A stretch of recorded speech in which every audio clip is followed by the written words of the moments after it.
What really happened with your host, Mike Rivero. You're listening to the Republic Broadcasting Network, where you'll find out what the Fukushima's going on. And aloha, America. Welcome to our show today. It is Thursday, August 3rd, 2017. Sure happy it's Thursday. Sure happy it's Thursday. Sure happy it's Thursday.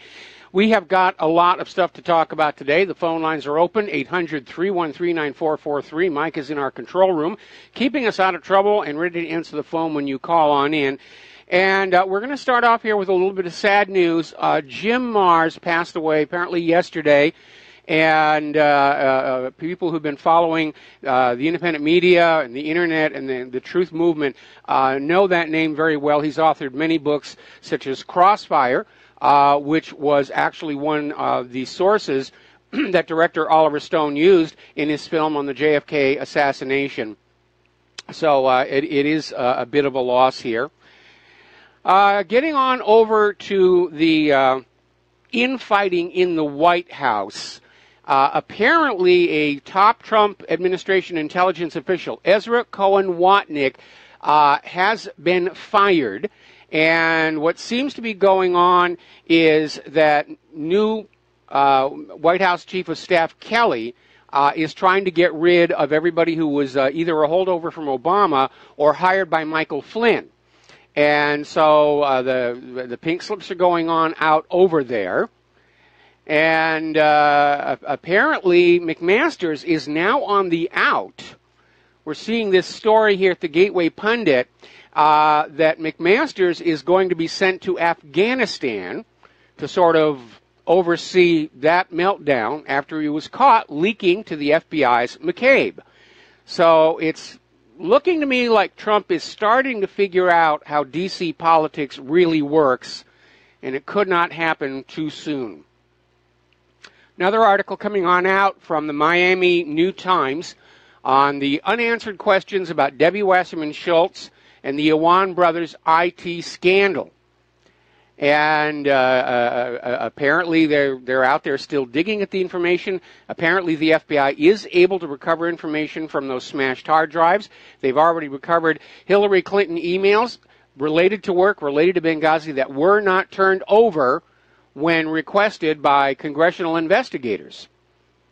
So that's still out there. Now, apparently the claim that there's a Wasserman married to one of the people in the staff of the lawyer who is tasked with investigating all this, or covering it up as the case may be, is Wasserman's sister, and it turns out that's not entirely accurate. It's a distant relative, but it's not her sister. But still in all, blood is thicker than water, and it is amazing how many families that we have vying for power in Washington, D.C. It's almost starting to look like Game of Thrones over there. Alrighty, getting on here. Interesting little video that we posted to whatreallyhappened.com, and there's CNN. And CNN is interviewing John Podesta, going on and on about Russia, which is now back on the corporate media for reasons I'll make clear to you in a couple of minutes here. And it's interesting because they played an excerpt of Sarah Huckabee basically chastising the White House press corps over their Russia obsession. Says if you want to talk to about somebody who had a corrupt connection with Russia, you got to talk about the Clintons. Bill Clinton got that $500,000 for a speech over there in Russia. He met Putin, shook his hand.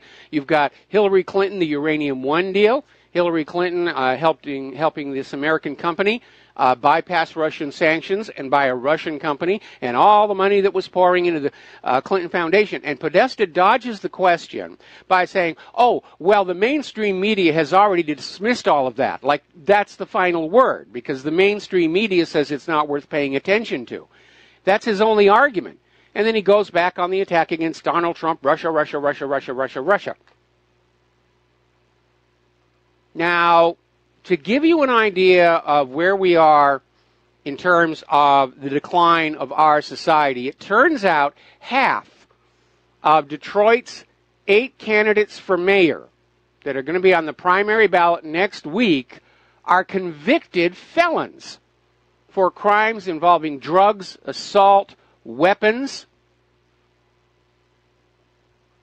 2 were charged for assault with intent to commit murder. How do they wind up on a ballot? Now, Judicial Watch has released emails proving Huma Abedin is guilty of sending classified information in a non-secure manner. She should be going to jail for violating Title 18. But we can't touch them. Don't you all know DNC actually stands for Do Not Convict? And they're still after Trump, and the latest news here is that Special Counsel Mueller has now convened a grand jury in the Russia probe. He's trying to make it look like we're not bringing the indictments. These came from a grand jury. We're going to do a shout out now to our on-air affiliates just now rejoining our network.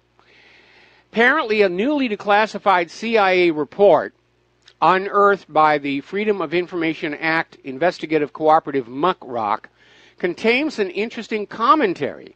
This goes back to 1984 and has a series of internal memos as part of the CIA's recent CREST release, which stands for CIA Record Search Tool. And basically the CIA viewed the media as the principal villains. Now remember, at the end of World War II, the CIA started trying to take control of the corporate media through Operation Mockingbird. But by 1984, they still didn't have a total lock on it. And these memos are all about, we got to finish this up here. And in addition, apparently the CIA has also been doing the same thing at universities and journalism schools to control the curriculum, to control the research. It's a spookocracy. Story over at Infowars.com. YouTube is going to start hiding controversial content. How do they decide what's controversial? Well, there's a little button for people to flag it saying, I don't like this, I'm offended. And YouTube will hide the videos or demonetize them if they are flagged. And you can always find somebody who's going to be offended by something. I mean, if you go and look at the videos we've done about Claire's music, the videos on that, some of, yes, they're topical, and we get hate email about how can you even question the necessity for war? What's wrong with you? You're a coward. No, I'm not, and the last 24 years prove it. It takes a lot of courage to stand up and tell the government you're wrong, or tell the corporate media you're lying. So let's turn over here to the war zones. There is so much going on. It is, I think we really are already in World War III. We're just waiting for the big bang that the historians will say, oh yes, it's official.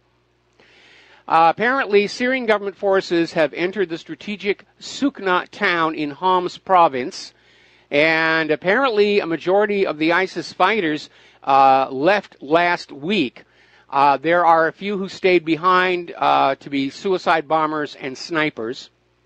So it's going to be rough going here.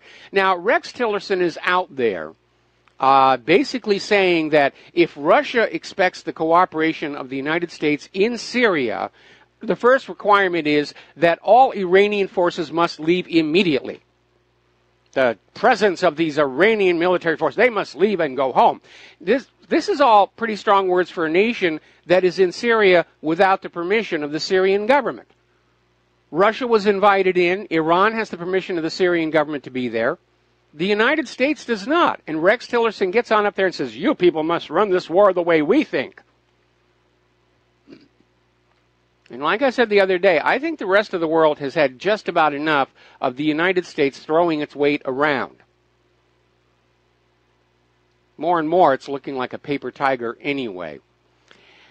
In terms of Iran, apparently the war plan is on. They're just looking for a way to make it look like it's Iran's fault, that Iran deserved it, that we have no choice but to attack Iran. And the timetable is October, and Trump is going to claim that Tehran is cheating on the nuclear deal. Now remember, the IAEA is in Iran. They're watching all of the facilities associated with their nuclear power program, and the IAEA keeps coming back and saying Iran is fully in compliance. So if Trump comes on out and says Iran is cheating, it's going to have all the legitimacy of claiming Saddam had nuclear weapons. But apparently Trump is looking for some way that he can end the P5+1 deal and make it look like it's Iran's fault. Now, the other day we were talking about how there's actually talk coming out of the White House of maybe pulling out of Afghanistan. We've been there 16 years, and it's not going well. In fact, according to a story that came out of NBC, no less, Trump says the United States is losing the Afghan war. And apparently Trump is becoming very frustrated with his advisors tasked with crafting a new U.S. strategy in Afghanistan. He's even talking about firing the war's top military commander. But they don't call Afghanistan the graveyard of empires for no reason. Many empires have gone in there and been destroyed. Huge setback for Great Britain. Beginning of the end for the Soviet Union. And the Russians have got to be laughing their heads off right now because the U.S. walked into the same problem. Now, of course, you know that the CIA is going to want that war in Afghanistan to continue, and they'll do anything to keep it going. Because right now, the CIA is trafficking in that Afghan opium, and until they can conquer North Korea, they don't really have another reliable source.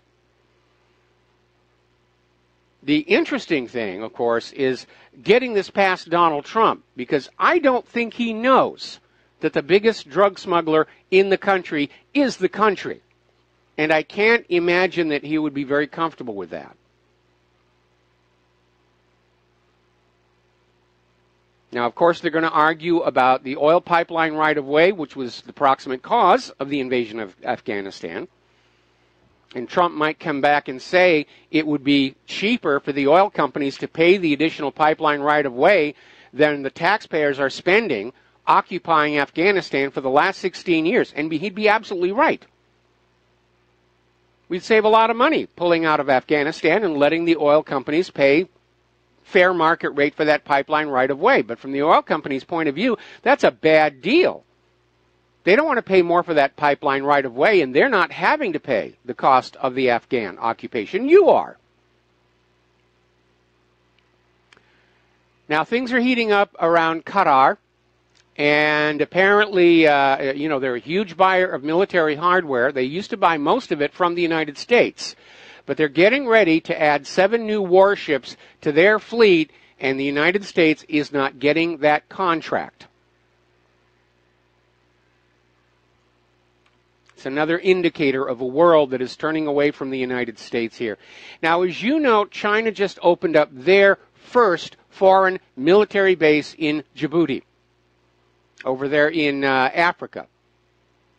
And, of course, everybody's upset. Oh, China's being aggressive. They're being provocative. Well, how many foreign bases does the United States have? 800? China has 1. Russia has, I think, maybe 2. And they're the aggressors, they're the danger, they're the threat to world peace. Apparently there was a little bit of a kerfuffle because apparently China's warships docked at Djibouti detected Japanese divers coming over to examine the ship close up. In other words, espionage. And the divers apparently... the water was too clear, or for whatever reason they were detected, and basically China is now telling all of their warships, you're going to have to take some security precautions. Because everybody's going to want to see what goodies China has inside those warships here. Now, I've been saying for a very... actually, we have a caller on the line. Keith in Montana, aloha. Welcome to the show. What's on your mind? Well, I got one question for you, Mike. Doesn't Syria and Iran have a mutual defense treaty? Yes, they do. And now Iran and Russia have one. Right.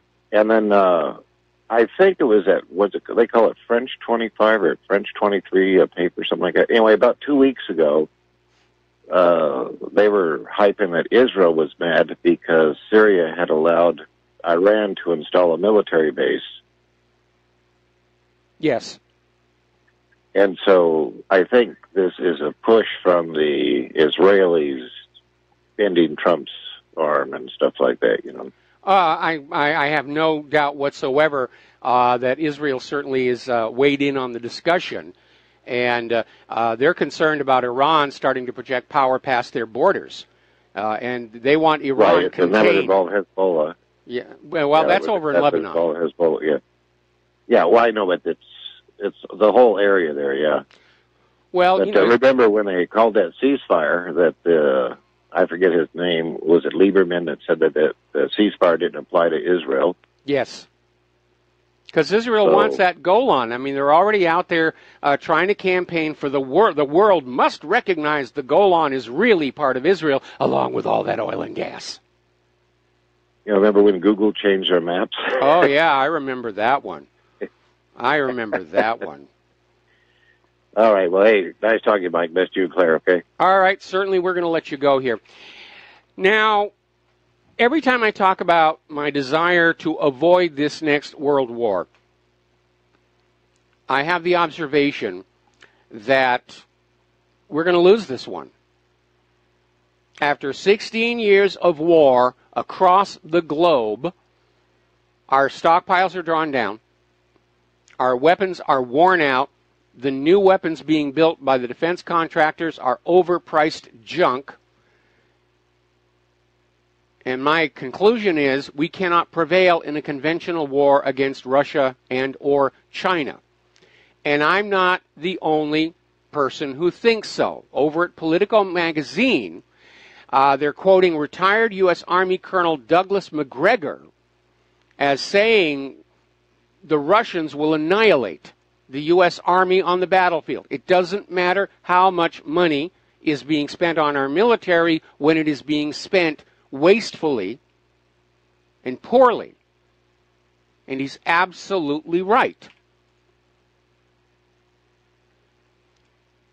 Russia is getting ready to unveil their latest generation ICBM. It's called the Sarmat.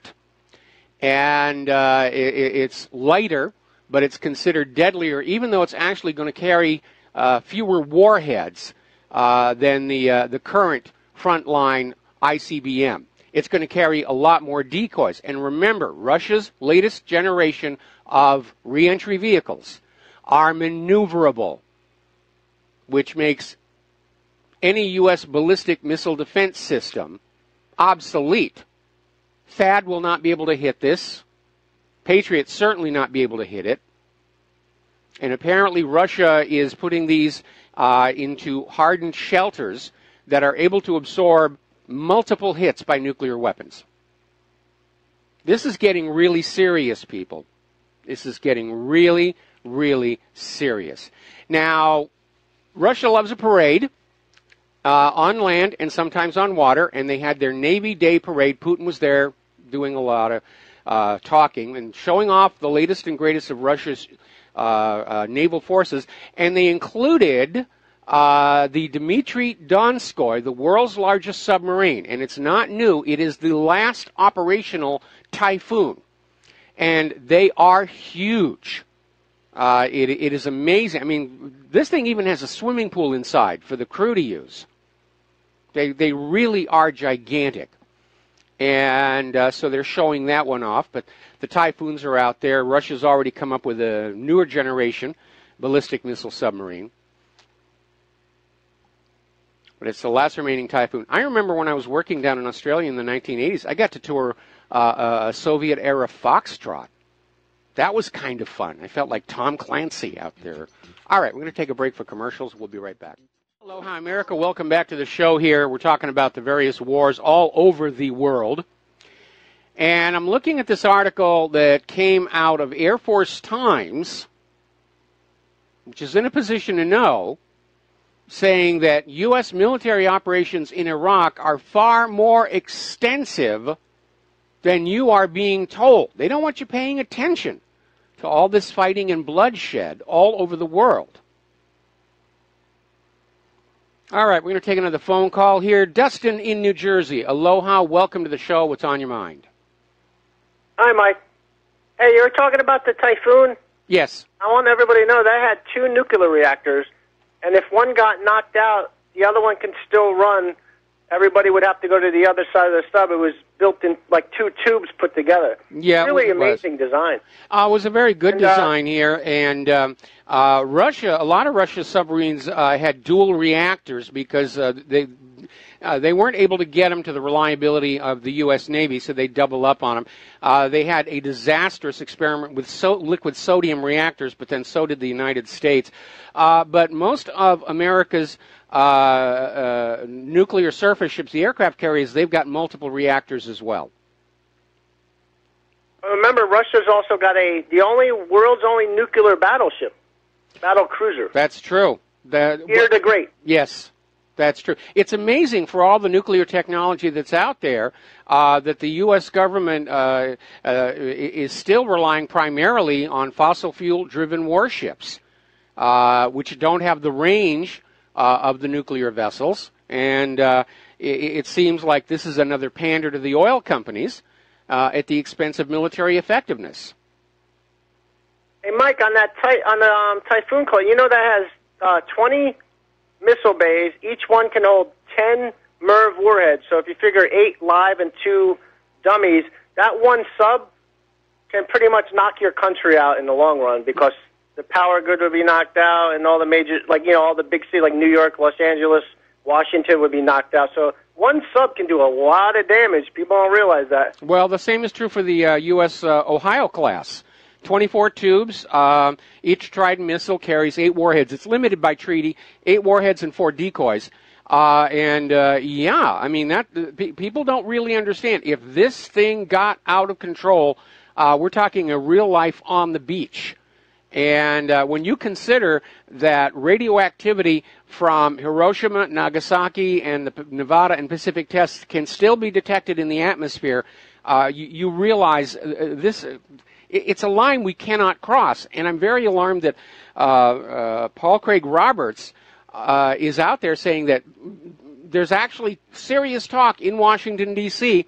of just taking out North Korea with nukes, which Douglas MacArthur wanted to do that. So one of the reasons Truman fired him. And just go ahead and do a decap on Russia with nuclear weapons. And when you remember that the United States is the only country that has ever actually used nuclear weapons against the civilians of another country, you start wondering what is going on over there. Hey, we're bringing democracy to them, nuclear style, huh? What a joke, right? Like Vietnam, they wanted to, when does these people are crazy. They don't have they live in a bubble, of their fantasy world, and they just don't get it. They're like, they messed up so many people's lives in the world, Mike. They don't give a crap. They really have, and you're absolutely right. They literally see themselves as a breed apart from ordinary people. That they're special, they're elite, they'll never personally have to be inconvenienced by the war. That's what all the ordinary people's children are for. And you know that by looking at Washington, D.C., it's like a fortress of steel. It's like a castle, a castle away from its citizens. That's basically what it's the same as the old kings and queens. It's the same concept. Yeah, absolutely. And it is a very frightening prospect. And certainly, again, I talked to a lot of people here on Hawaii, and they're very concerned. If there is a nuclear war with Russia or China, this island will probably get hit. And that's causing a great deal of stress for Claire and I because, we look out that window, there's Pearl Harbor. And that's the communication hub for all the Pacific. Anyway, Dustin, we're going to let you go here. We've got to take another break for commercials. And we'll be right back with more about the war and wars, emphasis on the plural. We'll be right back. Aloha, America. Welcome back to our show. We're going to take a phone call here from George in Texas. George, aloha. What's on your mind today? How you doing, Mike? I don't know if the rest of your audience found out, but the investigative journalist, I think JFK expert Jim Mars passed away yesterday. And we announced it right at the top of the show. Oh, well, I probably missed the top of the show, but the thing is, I feel inspired. Not because he died, but the thing is that he was a true investigative journalist, not the journalist that we have today. Well, he was the last of a breed. When I was teaching computer animation over at the University of Hawaii, the classroom right next to me was beginning journalism. They were just teaching those people how to do their own hair and makeup. That was it. And boy, what a far cry from when I took journalism when I was in college, where we actually went on out and dug up stories. But, today journalism is reading whatever that computer tells you to say to the people. Like I say, he was the last of a breed. Yeah, well, I think there's a few of us still kicking around, but, he was an icon. There's no question about that. Even though there's some of the topics that he touched on that he stuck his neck out, I don't agree with or I don't quite understand, but, when it came to, the Fourth Reich and JFK and depopulation and eugenics, he was spot on. Yes. Even though he probably got into UFOs and paranormal, which is coast to coast up, he stuck his neck out for. But a lot of the topics that he touched on, he woke up a lot of people, and I hope, his legacy passes on. And I wish his family, I hope my condolences to his family. Thank you, Mike. All right, well, you're welcome. The reality is nobody's going to be bang spot on all the topics they cover. And that's why it is so important for you to look at what is presented and make up your own mind. There are some people out there in the truth movement, good-intentioned, who are very knowledgeable on certain subjects, and on other subjects they've gotten suckered in, by the various hoaxes that are being put on out there, trying to keep the truth movement confused and disrupted and at odds with each other. So again, you're all intelligent people. You need to learn how to be your own best analyst and decide for yourself, is what is being presented making sense or not. All right, back to the phones. Terry in Oregon, aloha. Welcome to the show. What's on your mind? Terry, I guess he just... Washington.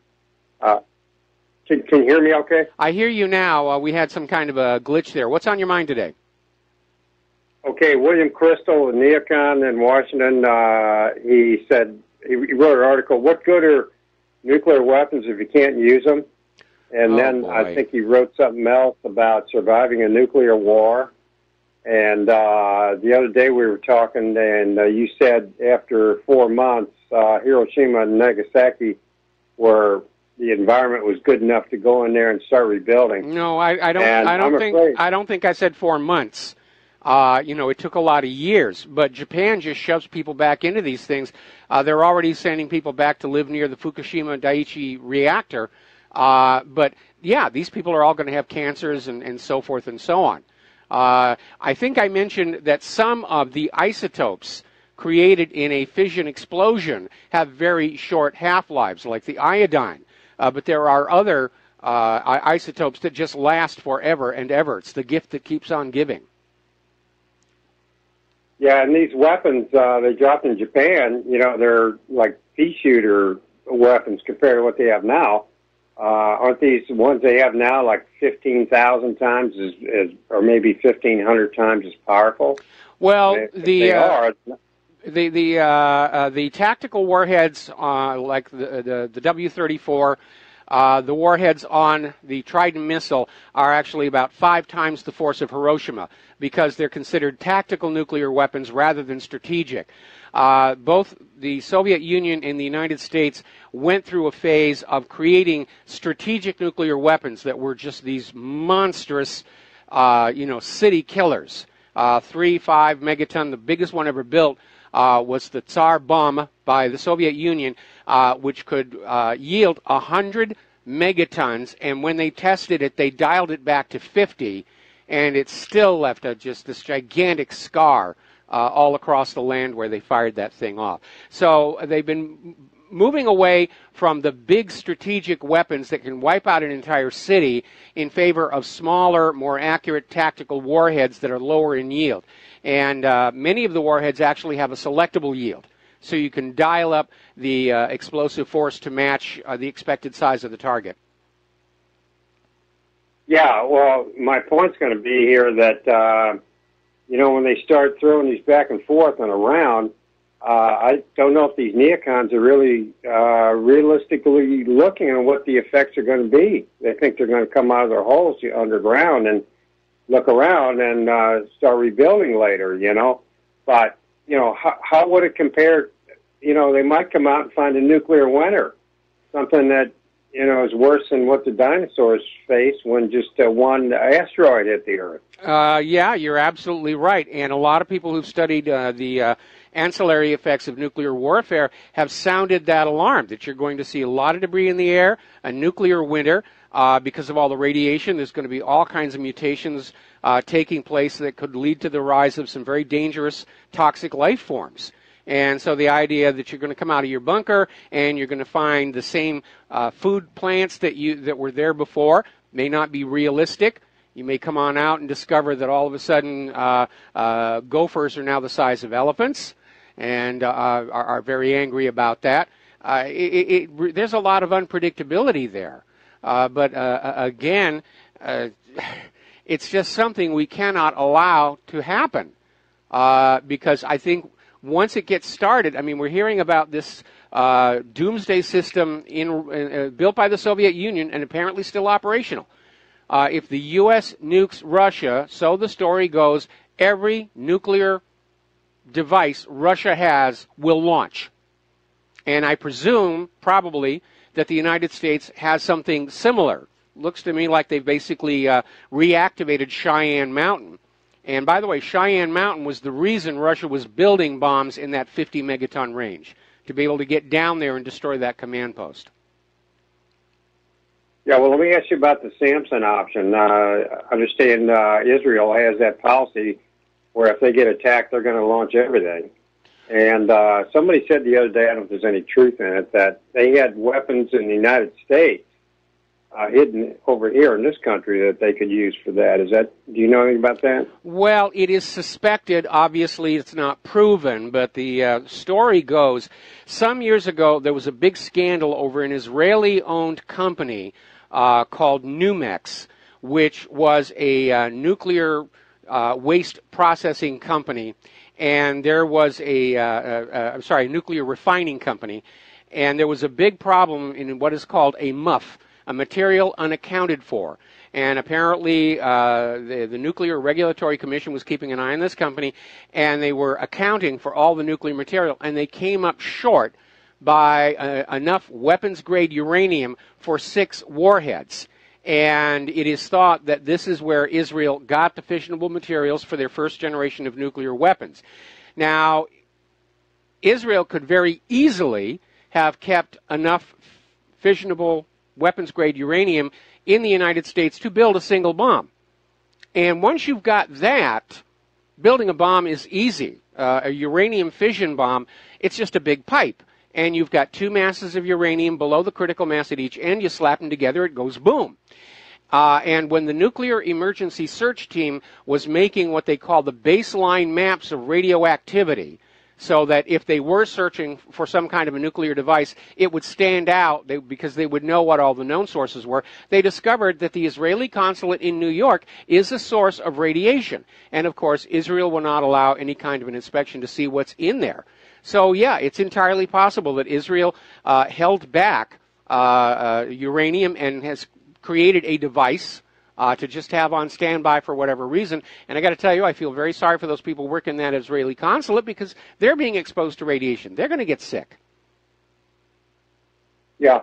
Let me ask you, when the Soviet Union went down, I remember there was talk about nuclear weapons that weren't accounted for. Yes. Do you remember what the outcome was at? Did you ever find them? I know the FBI was going to get involved in all that sort of thing. Well, my last understanding is that, yeah, some of those weapons went missing, And we don't know where they wound up, and that's a real danger. Now, you need to understand something about these weapons, okay? That fissionable material inside is decaying, and past a certain point, they're not going to work anymore because, in effect, the degree of enrichment is in constant decline. And if you'll remember, George W. Bush ordered all of our nuclear weapons to be updated, overhauled, and so forth, which meant basically re-refining the weapons-grade uranium back up to par and reloading those warheads. Those Soviet Union warheads, unless they have been in the possession of a nation-state with the resources to do it, they may have reached the point where they may not work anymore. Especially the plutonium bomb, because that explosive outer shell, that stuff deteriorates over time very quickly. Yeah, and this morning you were talking about all these countries are just turning away from the United States because they're so ridiculous in what they want to do and so corrupt. The United States, I'm talking about, that we'll reach a point where we're on our own. And if that's the case, we might have, hopefully we'll have enough sense to tell Israel, we can't do this anymore. You're on your own. We're out of here. Well, I think Israel is blackmailing the United States government over 9/11 and who knows what all else. And they're simply going to say, you will go on impoverishing your people to give us more weapons, or we'll tell the world who really did 9/11, and it'll be worse for you than for us because everybody expects Israel to do this kind of stuff. But not the U.S. government. And the fact of the matter is that Israel has used their money to put a lot of people in Congress, and those people in Congress are very beholden to Israel. Look at the very tight relationship between the McCain family and Israel. John McCain is always supported by Israeli interest in this country. McCain's father, Admiral McCain, was in charge of the cover-up of Israel's attack on the USS Liberty. So it's a family affair. It's kind of a hereditary thing. Yeah, but it comes to a certain point where these, I hope the Congress would come to their senses and say, hey, it's our survival at stake now. No, it's not going to happen. Overrides any... Congress has never had any sense. Congress is a life form with 800 legs and no brain. Yeah, you're right, and totally corrupt. And usually the more corrupt the country is, the bigger they fall in the end. Yes, that's absolutely true here, and I think that's what's going to happen, is we're just going to have to wait it out. We're going to have to be patient and let the whole thing implode the way the Soviet Union did. And as we start setting up the next country, we have a few ironclad rules, like no dual nationals are allowed in the government. Right. And, no private central banking, and a whole bunch of other common sense rules to protect this country and allow it to prosper peacefully. Well, when you say we have to let it fall, you're talking about economically, but if we have to let it fall because of a nuclear war, that's totally different. There may not be any comeback. Well, no, I agree with you on that one. I mean, I'm talking about the indications that we're seeing in front of us right now that the United States is heading toward a Soviet Union-style collapse. Not just the economy, the federal government itself. I mean, look at all this infighting we're seeing in the White House and in the Congress. I mean, the infighting has always been there. That's the nature of D.C. politics. But normally it is concealed from the American people. Now it's on full view. Everybody's watching it, not just in the United States, but around the world. Right. Okay, Mike, it was a good conversation. Thank you very much. We'll talk to you next time. All right, thanks an awful lot there. And again, going back and looking at the Soviet Union in the months leading up to its collapse, the same thing was happening. There were the reformers, like Gorbachev, and the hardliners. They were openly at war with each other for what the Soviet Union was supposed to be doing next, along with bankrupting the nation for this incredible weapons program they had. Now, getting on back to Iran, Nikki Haley is up there at the UN Security Council and saying that there has to be a declaration or a resolution in the wake of this Iranian rocket launch. And the Security Council's credibility is on the line unless they just come on out and slap Iran down. I mean, how dare Iran launch a satellite into orbit? How dare they dare? Only the United States is allowed to launch satellites into orbit. Not that we can. We still have to buy rocket engines from the evil Russians. And we need evil Russians to take our astronauts to the space station. But that's entirely beside the point. All space activity goes through the United States, just like all the world's economies must use the U.S. federal note. That's just the way it is. And the UN's job is to make the world bow down and obey us. That seems to be what Nikki Haley is out there saying. But again, Iran's leadership is out there saying they have every right to have a space launch capability, to put up their own communication satellites, their own weather satellites, their own surveillance satellites. They're cooperating fully with all the entities that try and keep everybody's satellites out of each other's way. And they do. They absolutely do. And Nikki Haley's trying to make a big deal that Iran launching a satellite violates the spirit of the P5+1. It doesn't even really make any sense if you think about it. But again, we're just seeing this incredible rush toward a war with Iran in October. That seems to be the timetable here. Now, Bibi Netanyahu is out there boasting on his record on the number of Israeli illegal settlements he has built in the occupied West Bank. All of these, of course, are crimes under international law and are not recognized by any other governments on earth, but that doesn't matter. Netanyahu, look at me, I did good things. I stole a whole bunch of Palestinian land, and I put up a whole bunch of Jews-only towns there, and you should be in love with me for that. And, of course, between that and the kerfuffle at the Al-Aqsa Mosque, what he's trying to do is distract everybody from the fact that the Israeli police have now formally communicated to the magistrate court that Netanyahu is suspected of bribery, fraud, and breach of trust. We'll be right back. And aloha, America. Welcome back to the show. And after a brief respite, the corporate media is now back to all Russia all the time. And they're just going on and on about how there's a grand jury and the White House is saying that, as far as they know, there is no actual investigation going on into Donald Trump. And they're just ramping it on up. Now, a story just came across my desk here. One of the other reasons McMaster may be on his way to Afghanistan is apparently he allowed Susan Rice to keep her top-secret clearance. She had unfettered access to all classified material. In the letter, McMaster's waives the requirement for need to know. And remember, last March, it came on out that a lot of Hillary and her people still had their security clearances, even though they were no longer at the State Department and were not entitled to have those clearances, that they'd been allowed to keep them. The excuse was that Hillary Clinton was researching a new book. Well, that story never made any sense, because anything they read in a classified document could not go into that book, obviously.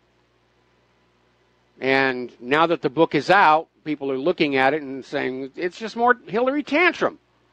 I should have won. I should have won. They took it away from me. It was my turn. It's amazing. All right. Getting on back to what's going on. Over there in Israel, polls are showing 69% of Americans oppose this Israel anti-boycott act being pushed by AIPAC. Overwhelmingly opposed by the American people. Congress could care less. They're overwhelmingly for whatever AIPAC wants this week, with one notable exception. Senator Kirsten Gillibrand, apparently, as she was doing her town hall meetings, was just excoriated by the crowd for supporting this, and she has now withdrawn her sponsorship of the Israel Anti-Boycott Act. And we will applaud her courage to do so, and we know that AIPAC will be gunning for her seat next election, because that's what they do to members of Congress who do not toe the line. just like they did to Cynthia McKinney. Now, during the 2 weeks of confrontation over the Al-Aqsa Mosque, press groups, media groups monitored a huge surge in Israeli attacks on journalists. And apparently there were dozens of violations committed by the Israeli occupation forces who attacked, arrested, and threatened journalists covering the Palestinian protests. They didn't want it to get out any further than Israel. Wanted it in Israel because Netanyahu needs a distraction from his pending corruption trial. They didn't want to let it out. All right, going to take a break for station identification. We'll be right back. Aloha, America. Welcome back to our show, hour number 2. And the phone lines are open, 800-313-9443. Now then, getting on back to Israel. Apparently, Israel launched 2 satellites Tuesday. And they used a European Vega rocket from a spaceport in South America, carrying 2 Israeli-built satellites for the Italian military and a French-Israeli environmental observatory. So, of course, any second we can expect Nikki Haley to run to the UN and scream about Israel, which actually does have nuclear weapons, engaging in the threatening practice of launching satellites into orbit. Any second now we will see Nikki Haley never mind. Now, here's a bizarre story, and the headline is a little misleading. It's out of yahoo.com. Ex-Auschwitz guard healthy enough to be imprisoned. Now, this is a 96-year-old guy known as the bookkeeper of Auschwitz. He's an accountant. And he has been sentenced to 4 years in prison for taking part in whatever was supposed to be taking place back then. And they're saying aiding and abetting, so forth and so on. And he's 96, and his lawyers are saying he shouldn't be going to prison. And the court said, oh, he's healthy enough. We're going to throw him in there. And there's another appeal filed because apparently nobody actually did a medical check on this 96-year-old guy. The court simply said, we declare by fiat that we should lock him up. Now, Israel's got to be in a panic right about now. They're running out of Nazis to wag at us to deflect criticism about what they're doing to the Palestinians. And these last few trials show what's going on. They're persecuting janitors. They went after the guy who fed the dogs. And now they're going after the accountant.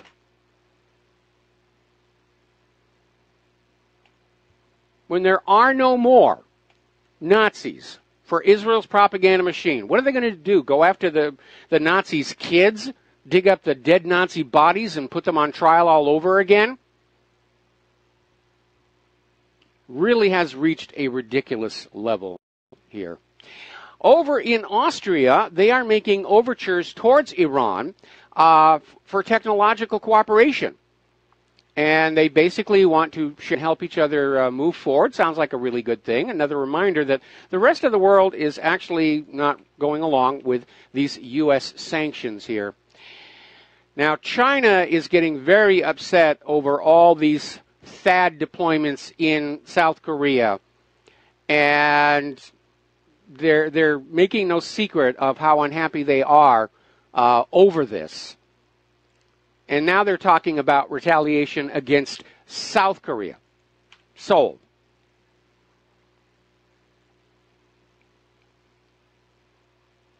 Down in the Philippines, Duterte has unleashed on Kim Jong-un, saying he's a fool with dangerous toys. Maybe, certainly looks like it. On the other hand, he's one of the few world leaders who is standing up to U.S. bullying, and he is still there. And he's probably remembering that the United States did not actually win the Korean War. It just ground on and on and on and cost lives and money until everybody said, this is a stupid idea. Let's at least have a ceasefire.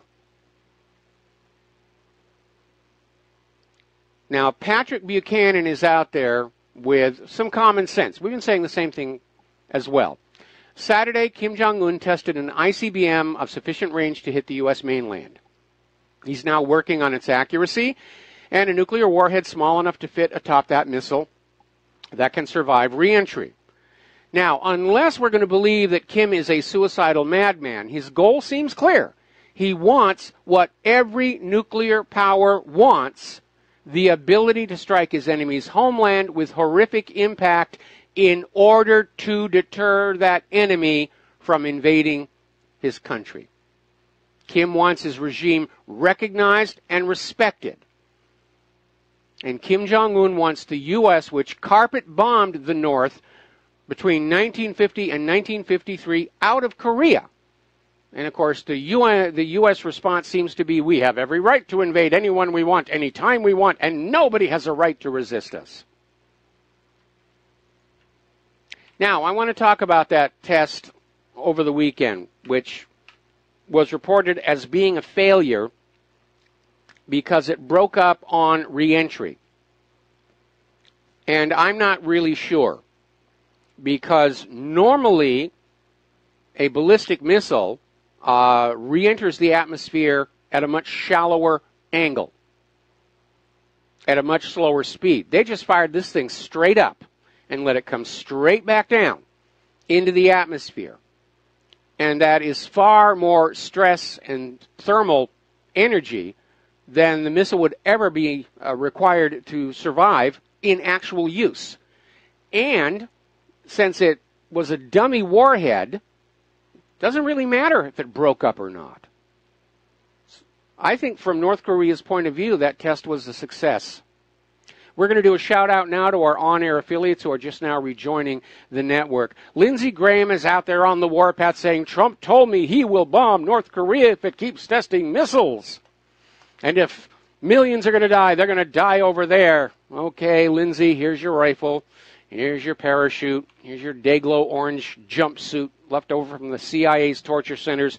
Watch your head climbing into that transport plane, and we're going to call Kim Jong-un and tell him that you are on your way over there to whip his butt.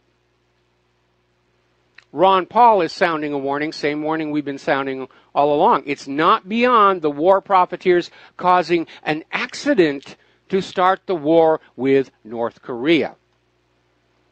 Meanwhile, Nikki Haley is up there at the UN pushing for additional sanctions against North Korea. Russia's a holdout because the U.S. proposal does not have clear definitions as to what constitutes an ICBM or mid-range missile. And looking at how the U.S. is straining against the definitions in the P5+1 deal, Russia would like a little bit of clarity. They may still veto it anyway. Now, here's an article, this is out of Pravda, saying that Washington is going to attack North Korea on September 1st. And one warning sign is that the State Department is now banning all American travel to North Korea and has ordered all American passport holders in North Korea to leave before September 1.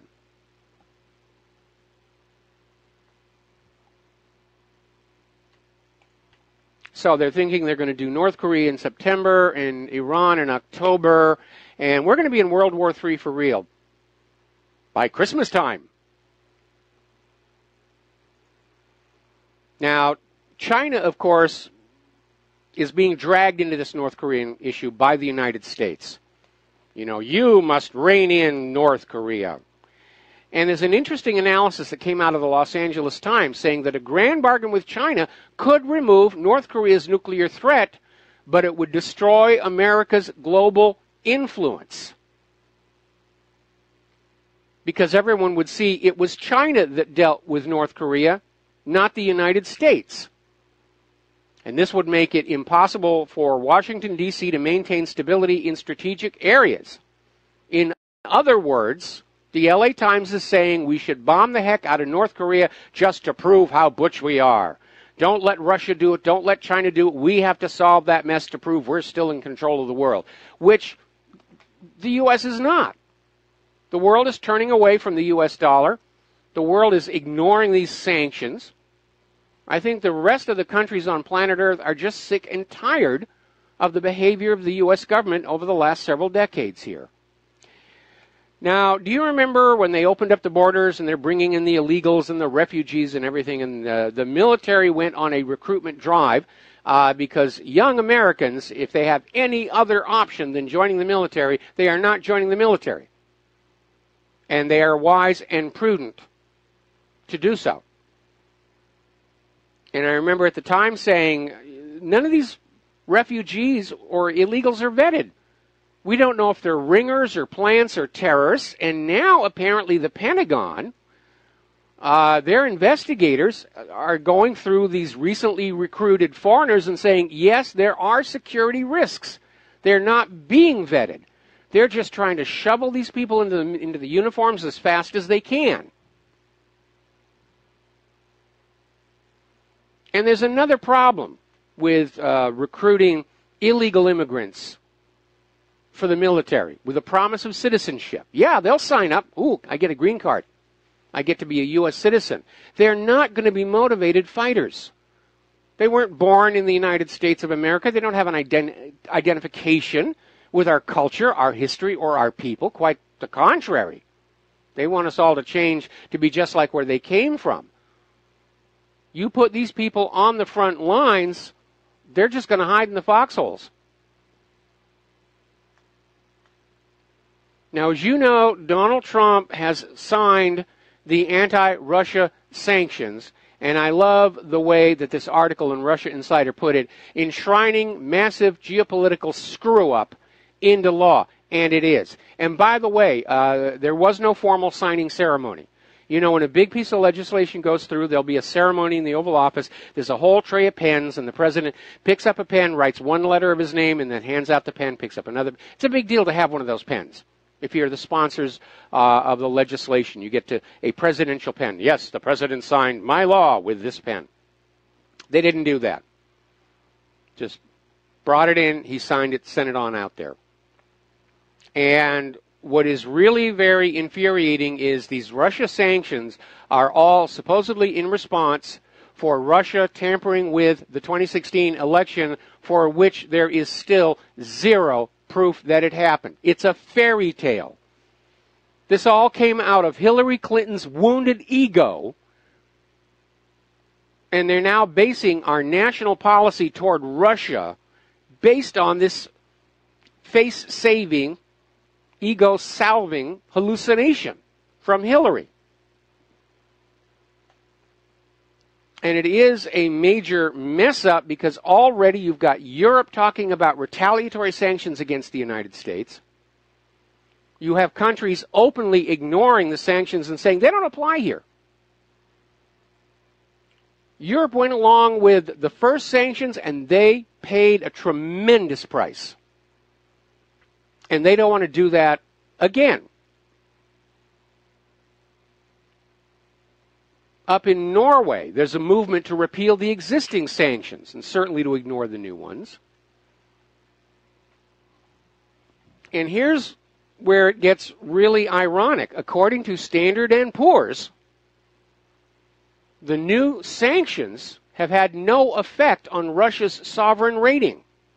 You would think that as soon as the sanctions would sign, there would be some kind of an effect in the global trade. It hasn't happened. Now, Russia's largest oil producer is out there saying these sanctions are going to backfire. They will have negative consequences for the United States. This is from Igor Sechin, Chief Executive Officer of Russia's largest oil producer, Rosneft.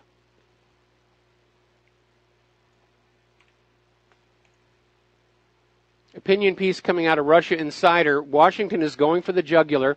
Putin can't afford to be patient anymore.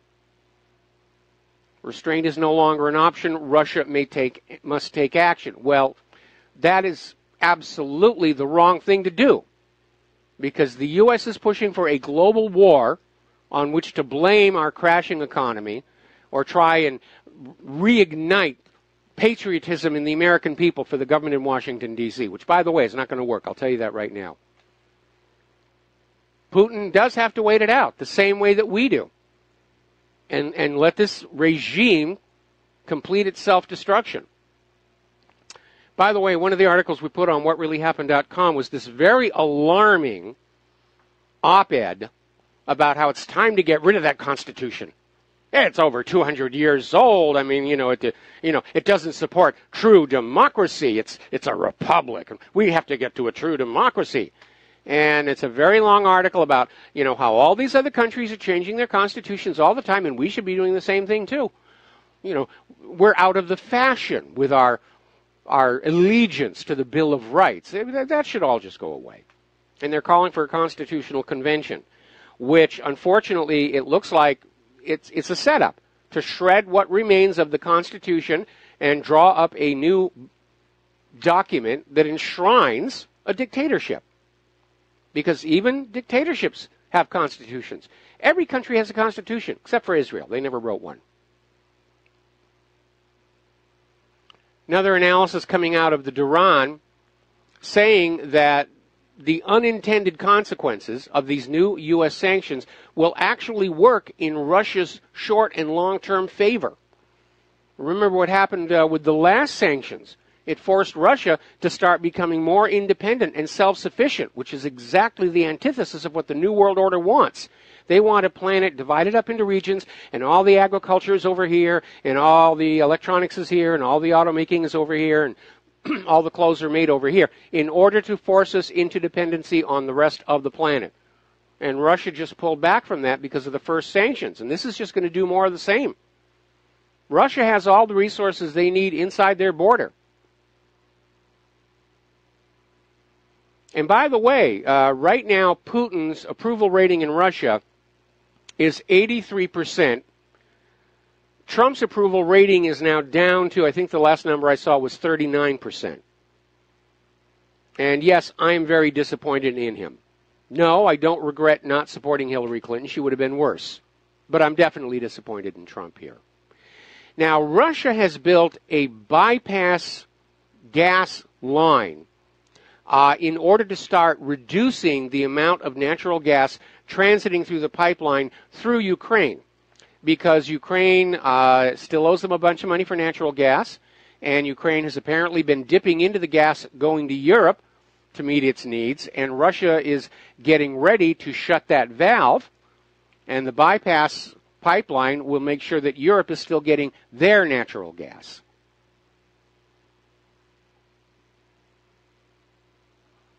Article out of Global Research.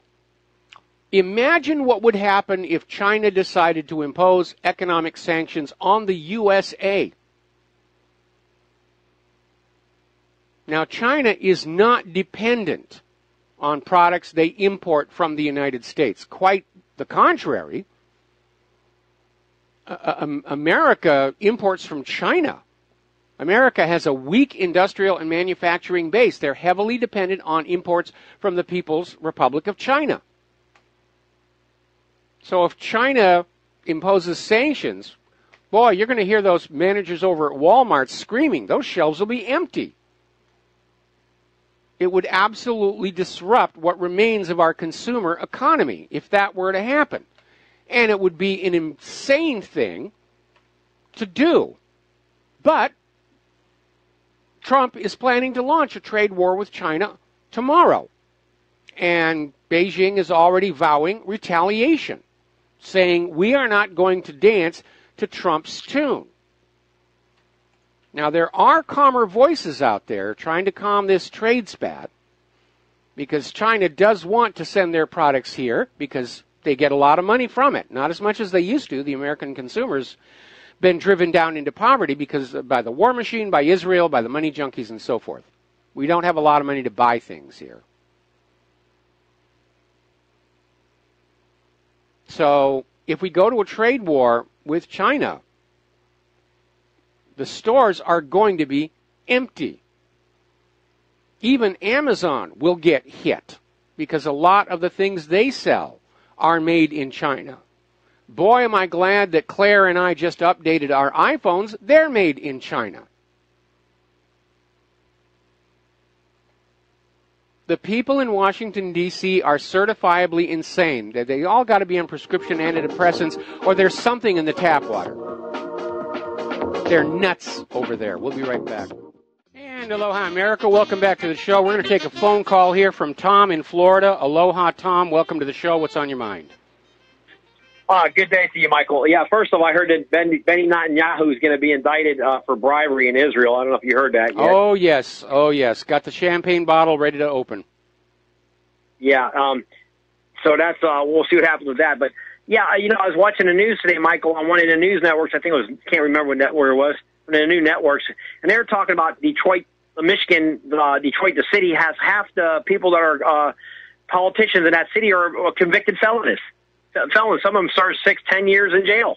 Half of them are running the city of Detroit. Well, no, actually, the article is there's 8 candidates for mayor on the ballot next week, and 4 of them are convicted felons. Well, I thought it was. I saw where they talk about the people sit on the commission and all that are felons too. It could very well be true. It could be, but I hadn't seen that one yet. I mean, of course they're all crooks. Look how they're behaving. You know, we live in a criminal society. And the dumb criminals go to prison, and the smart criminals go to Washington, D.C. or Wall Street. Yeah, well, it's amazing. Yeah, Michael, but the real reason I did call you, though, is about this Trump's going to go along now with this immigration situation. And I'm saying to myself, I read the 1965 Adjustment Act with that Teddy Kennedy and Manny McQuay or whatever he was at that time. And I'm wondering myself how they allowed that to happen, because they knew dang well this was all for the Democratic Party to pad their voter rolls, and the Republicans went along with that, and they didn't see through that in 1965 that the Democrats' modus operandi was to flood this country with illegal immigration or illegal immigration, and this to literally take the power structure away from the white Caucasians in this country.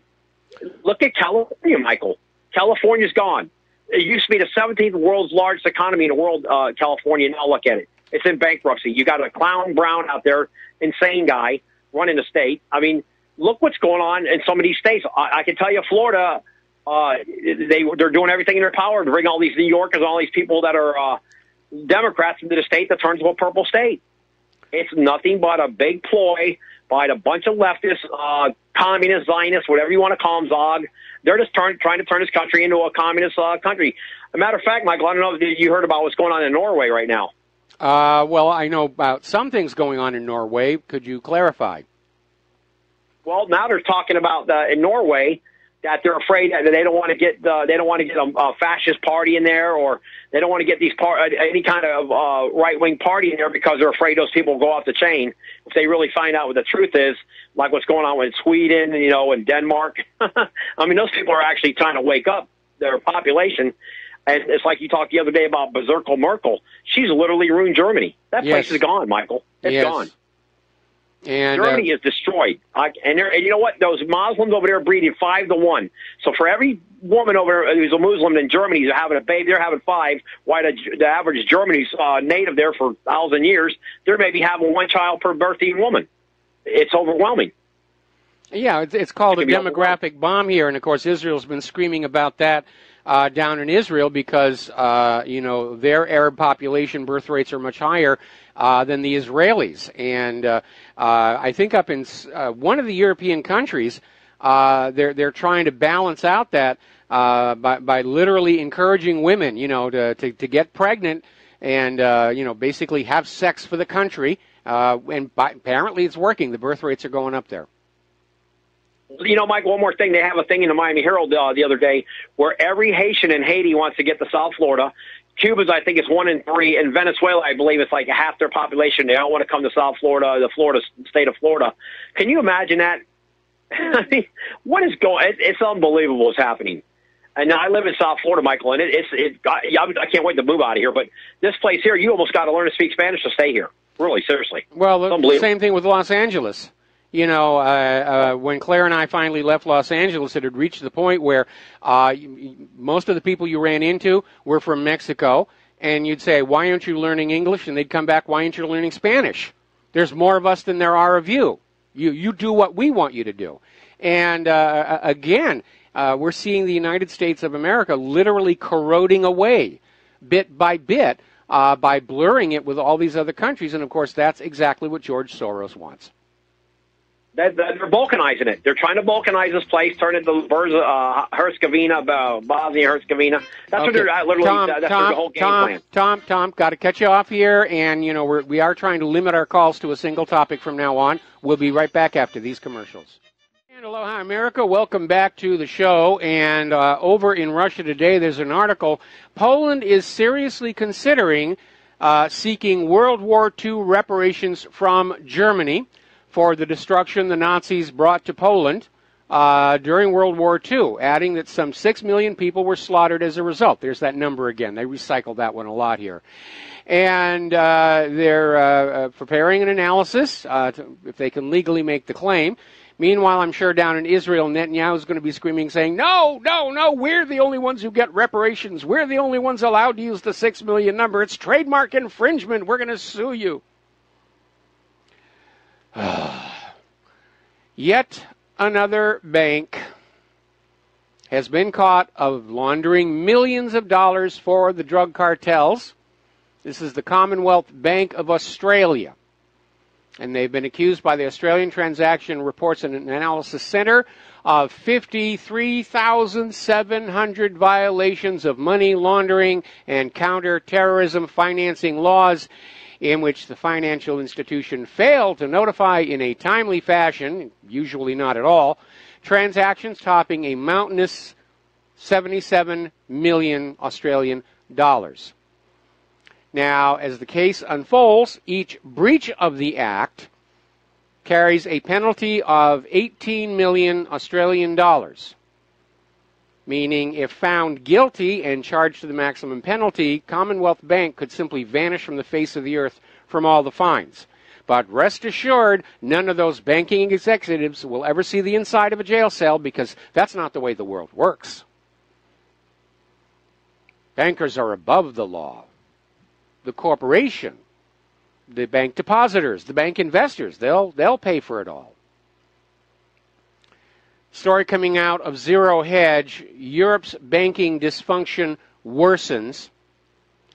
And they're basically talking about how during times when the EU has enjoyed improved economic conditions, rather than inspire long-needed reforms when they have the resiliency and flexibility to do that, they just get complacent. Oh, everything's okay right now. And then when a crisis shows up, then they beat their chest and tear their hair and say, bail out, bail out, bail out, bail out. In other words, they're purely reactive. And that same thing is wrong with the U.S. government as well.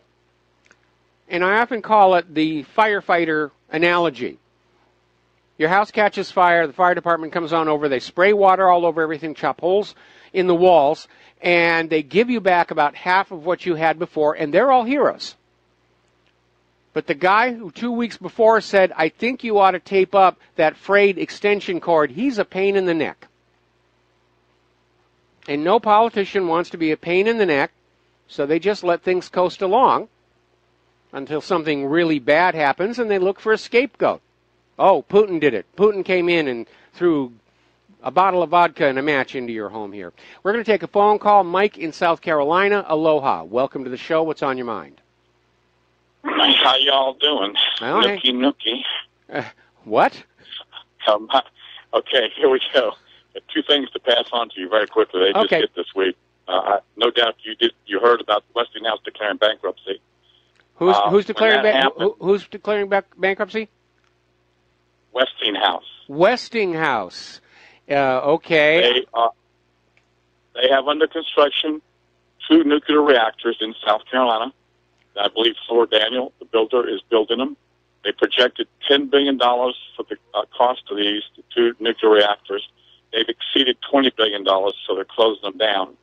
That puts out 5,800 workers from their jobs almost overnight. That's bad.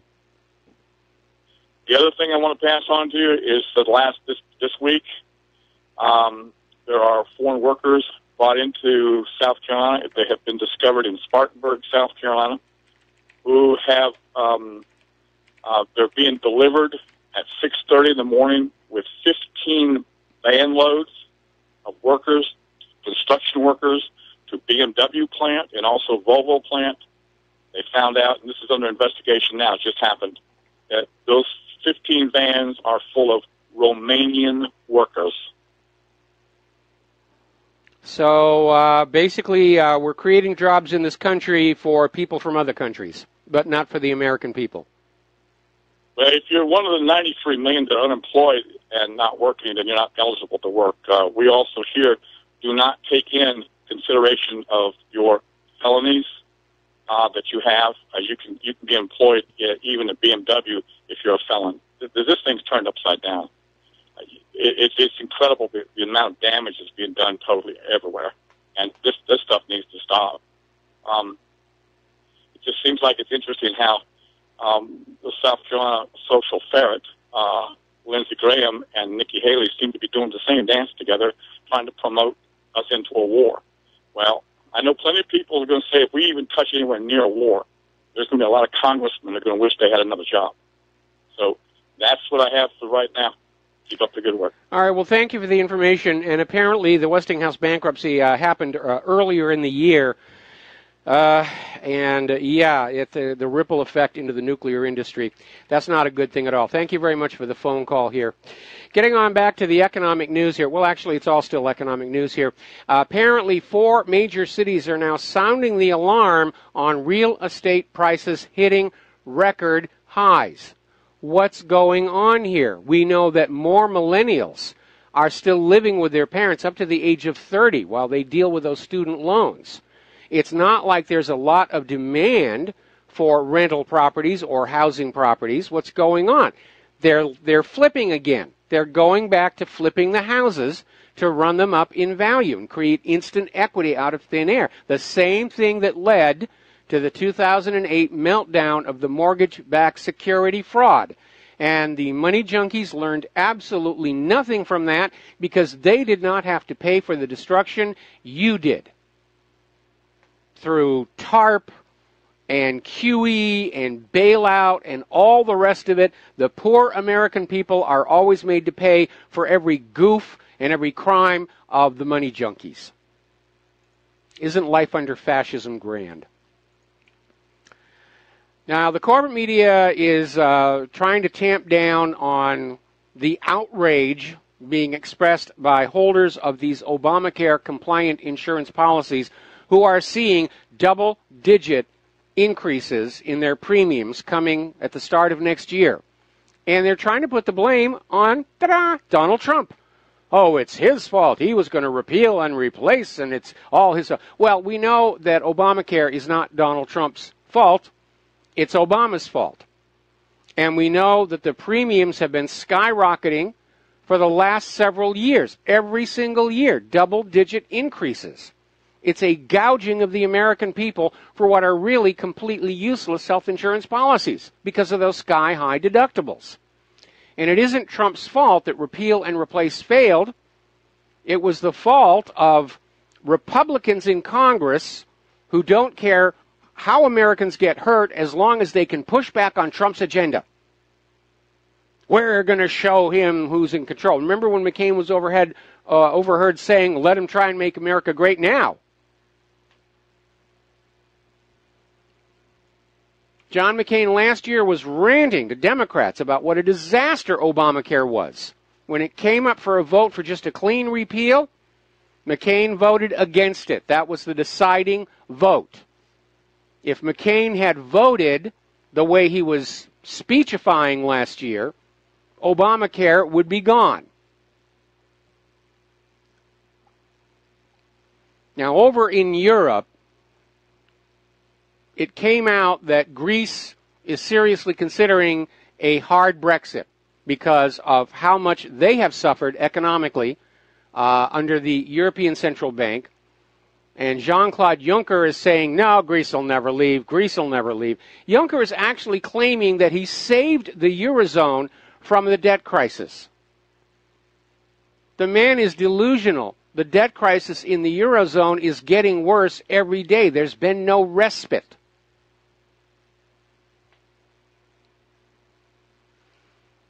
Apparently, these politicians do not yet understand that in the age of the internet and the independent media, the life expectancy of a government lie can be clocked with an egg timer.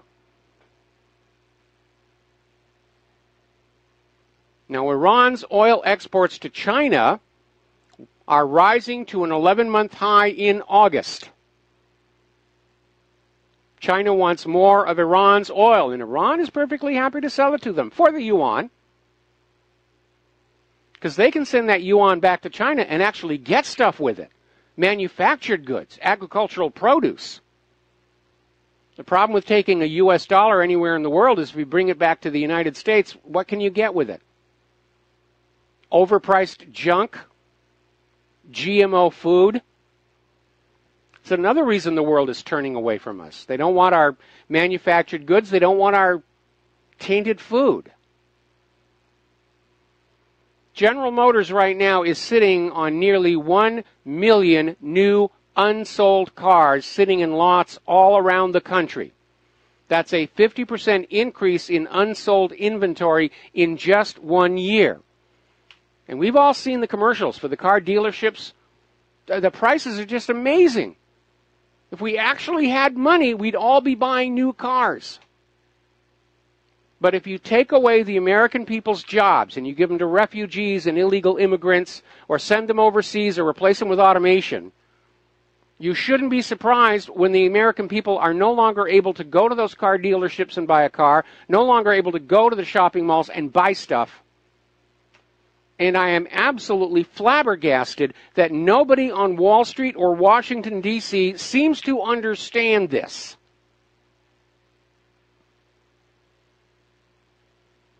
They're just buried in their own profiteering. They're not looking up. It's like these zombies walking around with their face in their electronic device, getting run over because they're not watching what the traffic is doing. Now, as you know, one of the issues that Donald Trump addressed coming on in to the White House was the question of a new Air Force One. And actually, there's going to be two of them. There are always two of them. The one the president is in is called Air Force One. And originally, Boeing had this grandiose plan for a specially outfitted 787, I think it was, that was hugely expensive.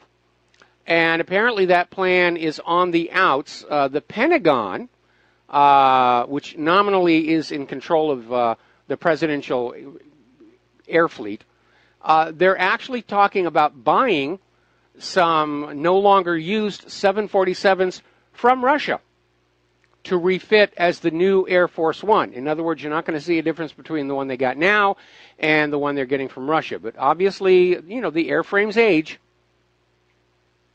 And there comes a time where it simply isn't practical or cost effective to just keep on replacing all these parts on a 747. Donald Trump is out there saying he wants access to Britain's food market. That's a big part of his deal for support of Brexit. Of course, the British are kind of cool on that because what is the United States going to sell into Britain's food market? GMO food. Pesticide-contaminated food, adulterated food, chemicals. Trump wants Scotland to forget about independence because that would obviously shrink that British market for GMO food. So let's turn to the refugee crisis here because there's been an interesting development. There are these major non-governmental organizations that have these very large ships tooling around the Mediterranean, and what they claim they're doing is they're rescuing refugees from sinking boats, and they take them to Europe. Oh, how could you question this? We're saving their lives. It's a humanitarian mission. And apparently, some of these NGOs have been caught staging fake rescues. They dump these empty dinghies up and down the coast of Libya.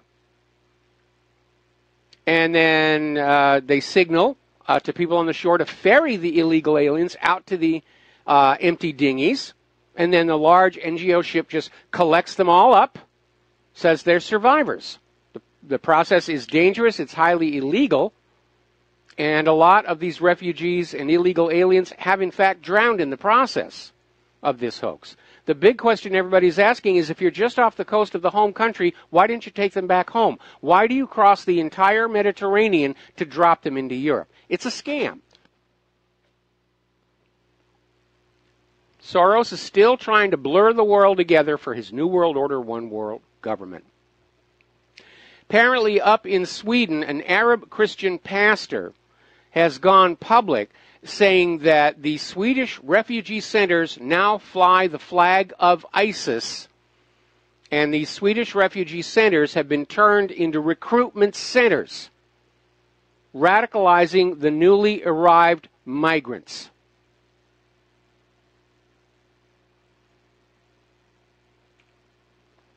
Now, here's a story. When I lived in New Hampshire as a kid, we always loved going up to Canada. It's beautiful up there. When Claire and I were living in Washington State, same thing. We'd drive up the road, go to Vancouver. Stock up on cheap over-the-counter medications. Wonderful anthropology museum. Wonderful people. Very clean up there, very polite. But that was a long time ago. Canada just seems to have gone over the edge here. This is a story that is coming on out from Canada right now. Apparently there was a gentleman, Kyle Earl Munro, was in his home with a friend when 3 armed intruders entered his home. And he and his guest struggled with the intruders, and Munro managed to take a gun away from one of the intruders. He shot one of the intruders, non-fatal wound. And the Canadian government has now charged this homeowner who defended his home with attempted murder, intent to discharge a firearm when being reckless, careless use of a firearm, improper storage of a firearm. It wasn't even his. Pointing a firearm, possession of a weapon for a dangerous purpose, unauthorized possession of a firearm, possession of a firearm knowing the possession is unauthorized, and possession for the purpose of trafficking. None of these things are true. He disarmed a home invader, and the Canadian government wants to tell you you're not allowed to protect your own homes anymore. We'll be right back.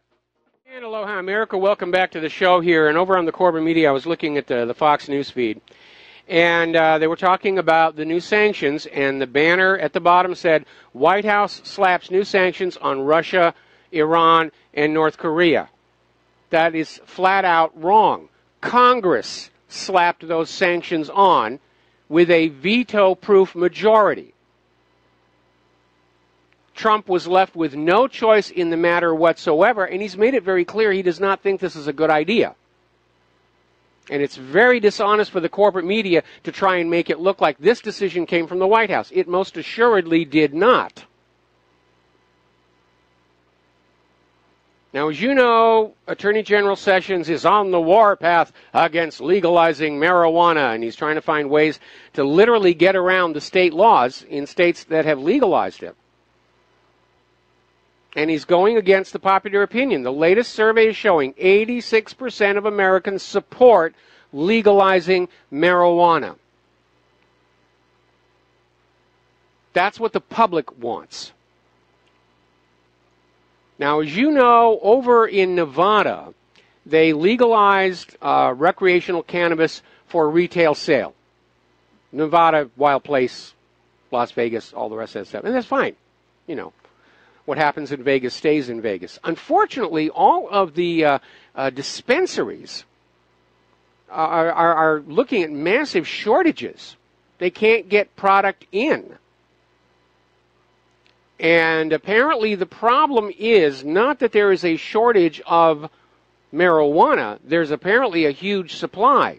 For some reason, the alcohol distributors are the ones distributing the marijuana, the dispensaries, and they're just slowing it down because their big money comes from big alcohol. And so they're literally impeded. They're trying to create these shortages and impede it because they don't want people to realize marijuana is actually far less harmful than alcohol. They're already seeing a drop in alcohol sales in states where marijuana has been legalized. And they want to guard their profits, even if that means sabotaging what is now a legal business inside Nevada. Now, the other day I was talking about Calexit, and I thought this was a revival of the attempt to break California into two pieces. And as it turns out, this is actually a movement for California to secede from the Union completely. And people are asking what would really happen. And there are a lot of people supporting the Calexit movement. There are people living in California who think their state would be better off without being hitched to the rest of the Union, especially Washington, D.C., and I sympathize with that point of view. And then, of course, you have the people living in every other state who can't wait to get rid of California. If for no other reason, then you can put up a border wall around California. Try and get that immigration thing under control. We got to take a break for station identification. We'll be right back. And aloha, America. Welcome back to our show here. Hour number 3. The phone lines are open, 800-313-9443. Getting on back to the issue of police mess-ups here. And I got to tell you, this thing out of Canada. And we've seen similar cases here in the United States. Somebody defending their home from an armed criminal, and they're the ones who wind up in legal trouble. I remember one case, this happened, I think, back in the 1990s, where this armed intruder broke into a home, got into a conflict with the homeowner. Homeowner shot him in the foot, and the criminal, the home invader, literally sued the homeowner for ending his chosen career, making it impossible for him to follow his chosen career. And he probably didn't come up with that himself. Probably some lawyer desperate for a fee can say, yeah, we'll just take away his home and I'll get 1/3 and you'll get 2/3. You know the old saying, one lawyer in a town is going to starve, 2 lawyers in a town are going to prosper. So we're getting on back to this story, and this actually happened back in April, where there was this family that was doing a hydroponic project, school project with their kids, and they'd gone to the local garden shop and they'd bought some things to do some indoor planting. And apparently the shop was being surveilled by a police officer, and he noted down the family. And apparently the police department was looking to build some publicity that they were scoring victories on the war on drugs. So they basically went down to the family's trash and they pulled out these wet leaves. And they did a field test that tested positive for marijuana. And they did a SWAT team raid, searched the house for 3 hours and found nothing. And the warrant specified marijuana, but after finding no plants, the police just broadened the search to look for any kind of criminal activity. The wet leaves turned out to be tea. And the packaging on that field test clearly says, verify a positive with a lab test. And by the way, the police didn't even video the field test to show the chain of evidence. They just said, yeah, we did a field test, it was positive. They never verified with the lab. And police officials were furious that their publicity stunt had backfired. They're more concerned about their public image than actually doing the job. And if you will remember, what happened at Waco, Texas, began as a BATF publicity stunt that went horribly, horribly wrong. And the only way they could deal with it was to just kill everybody, bulldoze the place, and say, oh yeah, it was a mass suicide, really, honest. Trust us, we're the government, we would never lie to you. It's amazing here. This is getting bizarre. Over in Nebraska, female recruits for the Nebraska State Patrol have filed a lawsuit saying that they were told they would have to undergo exams that were medically unnecessary and sexually invasive before being hired, which tells you what was going on. And so this one state trooper, Brienne Splitgerber, she's 37 years old, filed a civil rights lawsuit against the Nebraska State Patrol, the state of Nebraska, 2 former patrol heads, and various other people, accusing them of permitting and covering up the sexual assault of female candidates.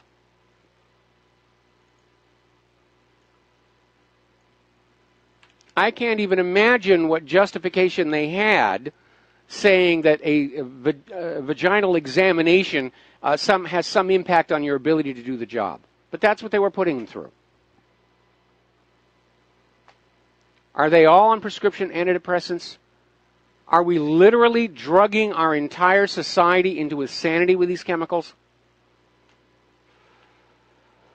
Okay, now, a lot of people are concerned about smart meters. They're concerned about yet another radiating device near them. I'm not as concerned about that.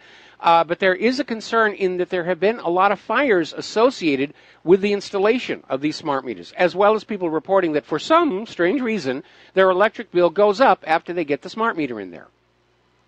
But apparently, BBC came out with a story saying that the house fires may not be a defect in the smart meters themselves.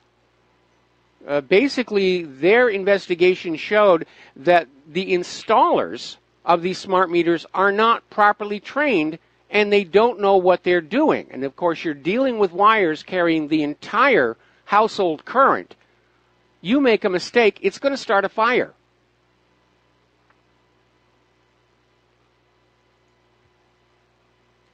And these companies are cutting costs. Yeah, we don't need to pay for training. They can read an instruction book, RTFM, and that'll solve the whole problem. Okay, we're going to do a shout-out to our on-air affiliates who are just now rejoining our network. Now, social justice warrior Ben Jankowicz has decided the Maryland flag is racist. We have to get rid of that flag. It's racist. He's saying that the Maryland flag, obviously, it's ridiculous. He's saying there are Confederate symbols hidden in it. If you squint real hard, you'll see the Confederacy there. Actually, the Maryland flag is made from the family crests of 2 families who founded that area, the Calvert and the Crossland families. It's a black and gold and red and white design. That's it. Oh, it's got white in there. That's the racist part. I mean, some of these social justice warriors, you wonder what's going on in their mind. Are they on hallucinogens or something? They're seeing stuff that isn't there. All right, let's talk about computers and computer security right now. Apparently it has turned out that Tesla's Model 3 cars have secret cameras installed in the rear view mirror that can watch the driver. Tesla insists they are not activated. They're just there for some possible future use. All right. You remember the Sony hack? A while back, got a lot of inside information out of Sony. It was blamed on North Korea, and then it turned out to be an internal leak. There's been another major breach. This one is over at HBO.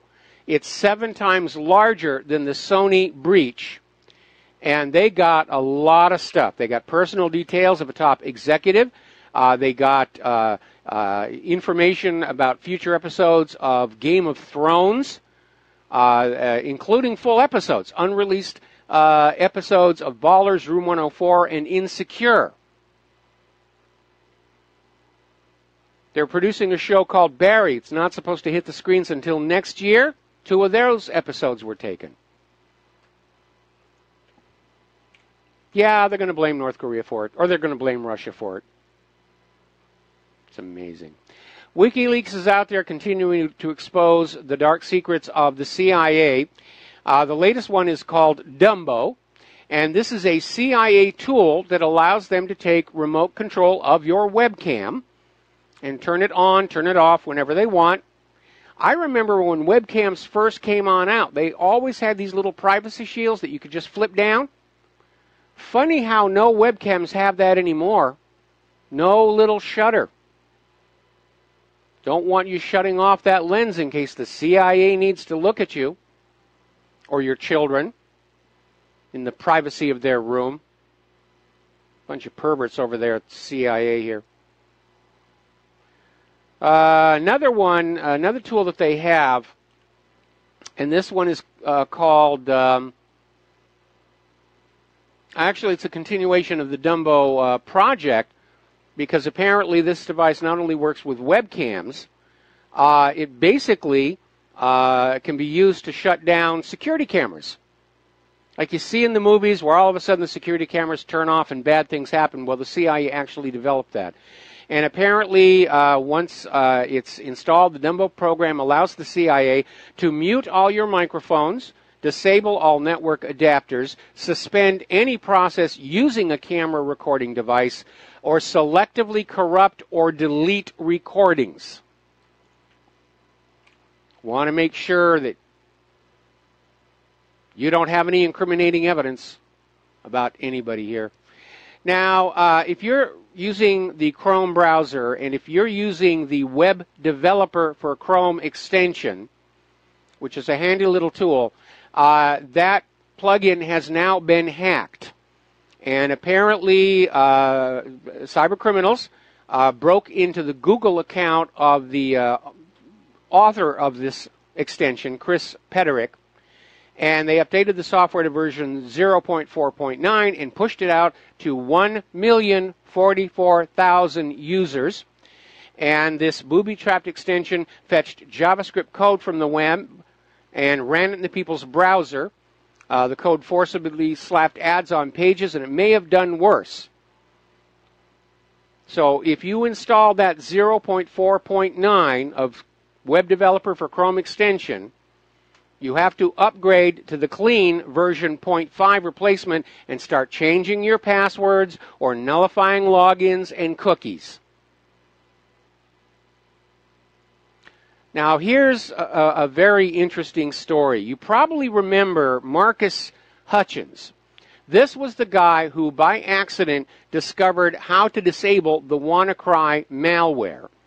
And he was apparently in Las Vegas at the Black Hat and DevCon conferences, where everybody gets together and figures out new ways to make your life miserable on your computer, as if Microsoft was not already doing a good job on that.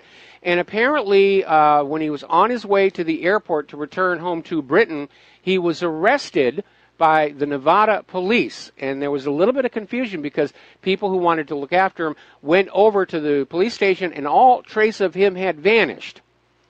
And there were articles out there saying, we don't know what's happened to him, where is him? Well, here's the story. Apparently, he was arrested on behalf and by the FBI. And apparently he is being charged with 6 counts of helping to create, spread, and maintain the banking Trojan Kronos between 2014 and 2015. So apparently he wasn't such a good guy after all, and his skill at stopping WannaCry is now understood. So let's talk about ClimateGate. There's all kinds of things out there. We just put up a video from the Corbett Report, Orwell's Nightmare, Temperature Adjustments and Climate Change, where they go into this recent scandal where once again the official temperature records are all being rewritten. And the reference to Orwell, of course, is that Winston Smith's job in Orwell's 1984 is to constantly change the past record so that the present government is not embarrassed by it. That's his job. And we're literally seeing that happen here. We've been saying it's warming. We can't be embarrassed by the fact that it's cooling. Give me warming data. And that's exactly what happened. And some of the latest claims are just hysterical. Story out of the Daily Mail. Just going outdoors could become deadly in South Asia by the end of the century. Climate change study warns. And scraping at the bottom of the barrel here, this story came out of Matrix Bob. Global warming aficionados, the carbonazis, the gorophiles, whatever you want to call it, are now saying pets are responsible for 20% of human-caused global warming, and you should get rid of your dogs and cats right now. I don't think so. And to tell you how poorly thought out these things are, there was an article out earlier today where the global warming cultists say we need to block the sun's rays. If we block the sun's rays, the warming will stop and everything will be fine. Okay. Now, what is a natural sink for carbon dioxide here on Earth? Plant life. Photosynthesis. Turns into oxygen, absorbs the carbon dioxide. What happens if you block the sun's rays? The plants die. They don't photosynthesize. Carbon dioxide starts to increase. They don't think the stuff through. It just sounds really good on the news. And the fact is, we're not warming, we're cooling. And it's far cooler than it was in 1936. They don't want you to know about that. They're just out there, push the agenda, catapult the propaganda, move forward, sell product. We were talking yesterday about how there are these massive demonstrations in Italy against forced mandatory vaccines, and it's not being reported by the American corporate media because they don't want you to get bad ideas, uppity ideas that, you can stand up to the vaccine makers and say, I don't want your products. The more vaccines we get, the poorer the health of our children becomes. And by the way, there was a study that showed that. Countries with the most mandatory vaccines, the children had poorer health, higher rates of autism and various other neurological disorders. Countries where there were no mandatory vaccines, the children are healthy. Article out of Global Research up in Canada. Vaccines, just get your darn shots here. And apparently that is literally what's coming out of these uninformed TV physicians, paid trolls, and paid celebrities. Just get the shots. Don't give me any argument. And you have all these parents, siblings, and neighbors who know that the vaccines are harmful. They watched it happen with their own eyes. But the medical industrial complex is not about keeping you healthy. In fact, the sicker you are, the more money they expect to make off of you. The other day we were talking about the Insider, Russell Crowe movie, about how the tobacco companies knew they were selling an addictive product and covered it up. We were talking about these pharmaceutical CEOs that were incentivizing doctors to overprescribe prescription opiates to get the patients hooked, get more money out of them. That's how predatory our corporate culture has become.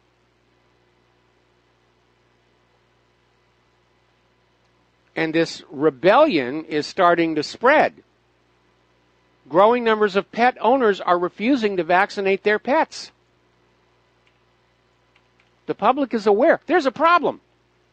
These are not safe products. They're not effective products. It's just product for the sake of a fast buck. Maybe we ought to rename these practitioners. Instead of DR in front of their name, we put AFAB, anything for a buck. Now, over at Natural News, they have another article about this molecule called nagalase. And it is found in vaccines. Laboratory tests of the most popular vaccines have confirmed this molecule is in there. And there is no therapeutic purpose for it to be there. What nagalase does is it interferes with your body's ability to fight cancer. Now, you think about that one for a while, and maybe that's why there's this aggressive vaccine push. We need to give everybody cancer so we can sell them chemotherapy and radiation. Money, money, money, money, money, money, money, money. Anything for a buck. And we are seeing cancer rates go up in this country. Spending on cancer drugs is increasing 6.5% annually over the past 5 years. And is predicted to increase by 8% starting next year.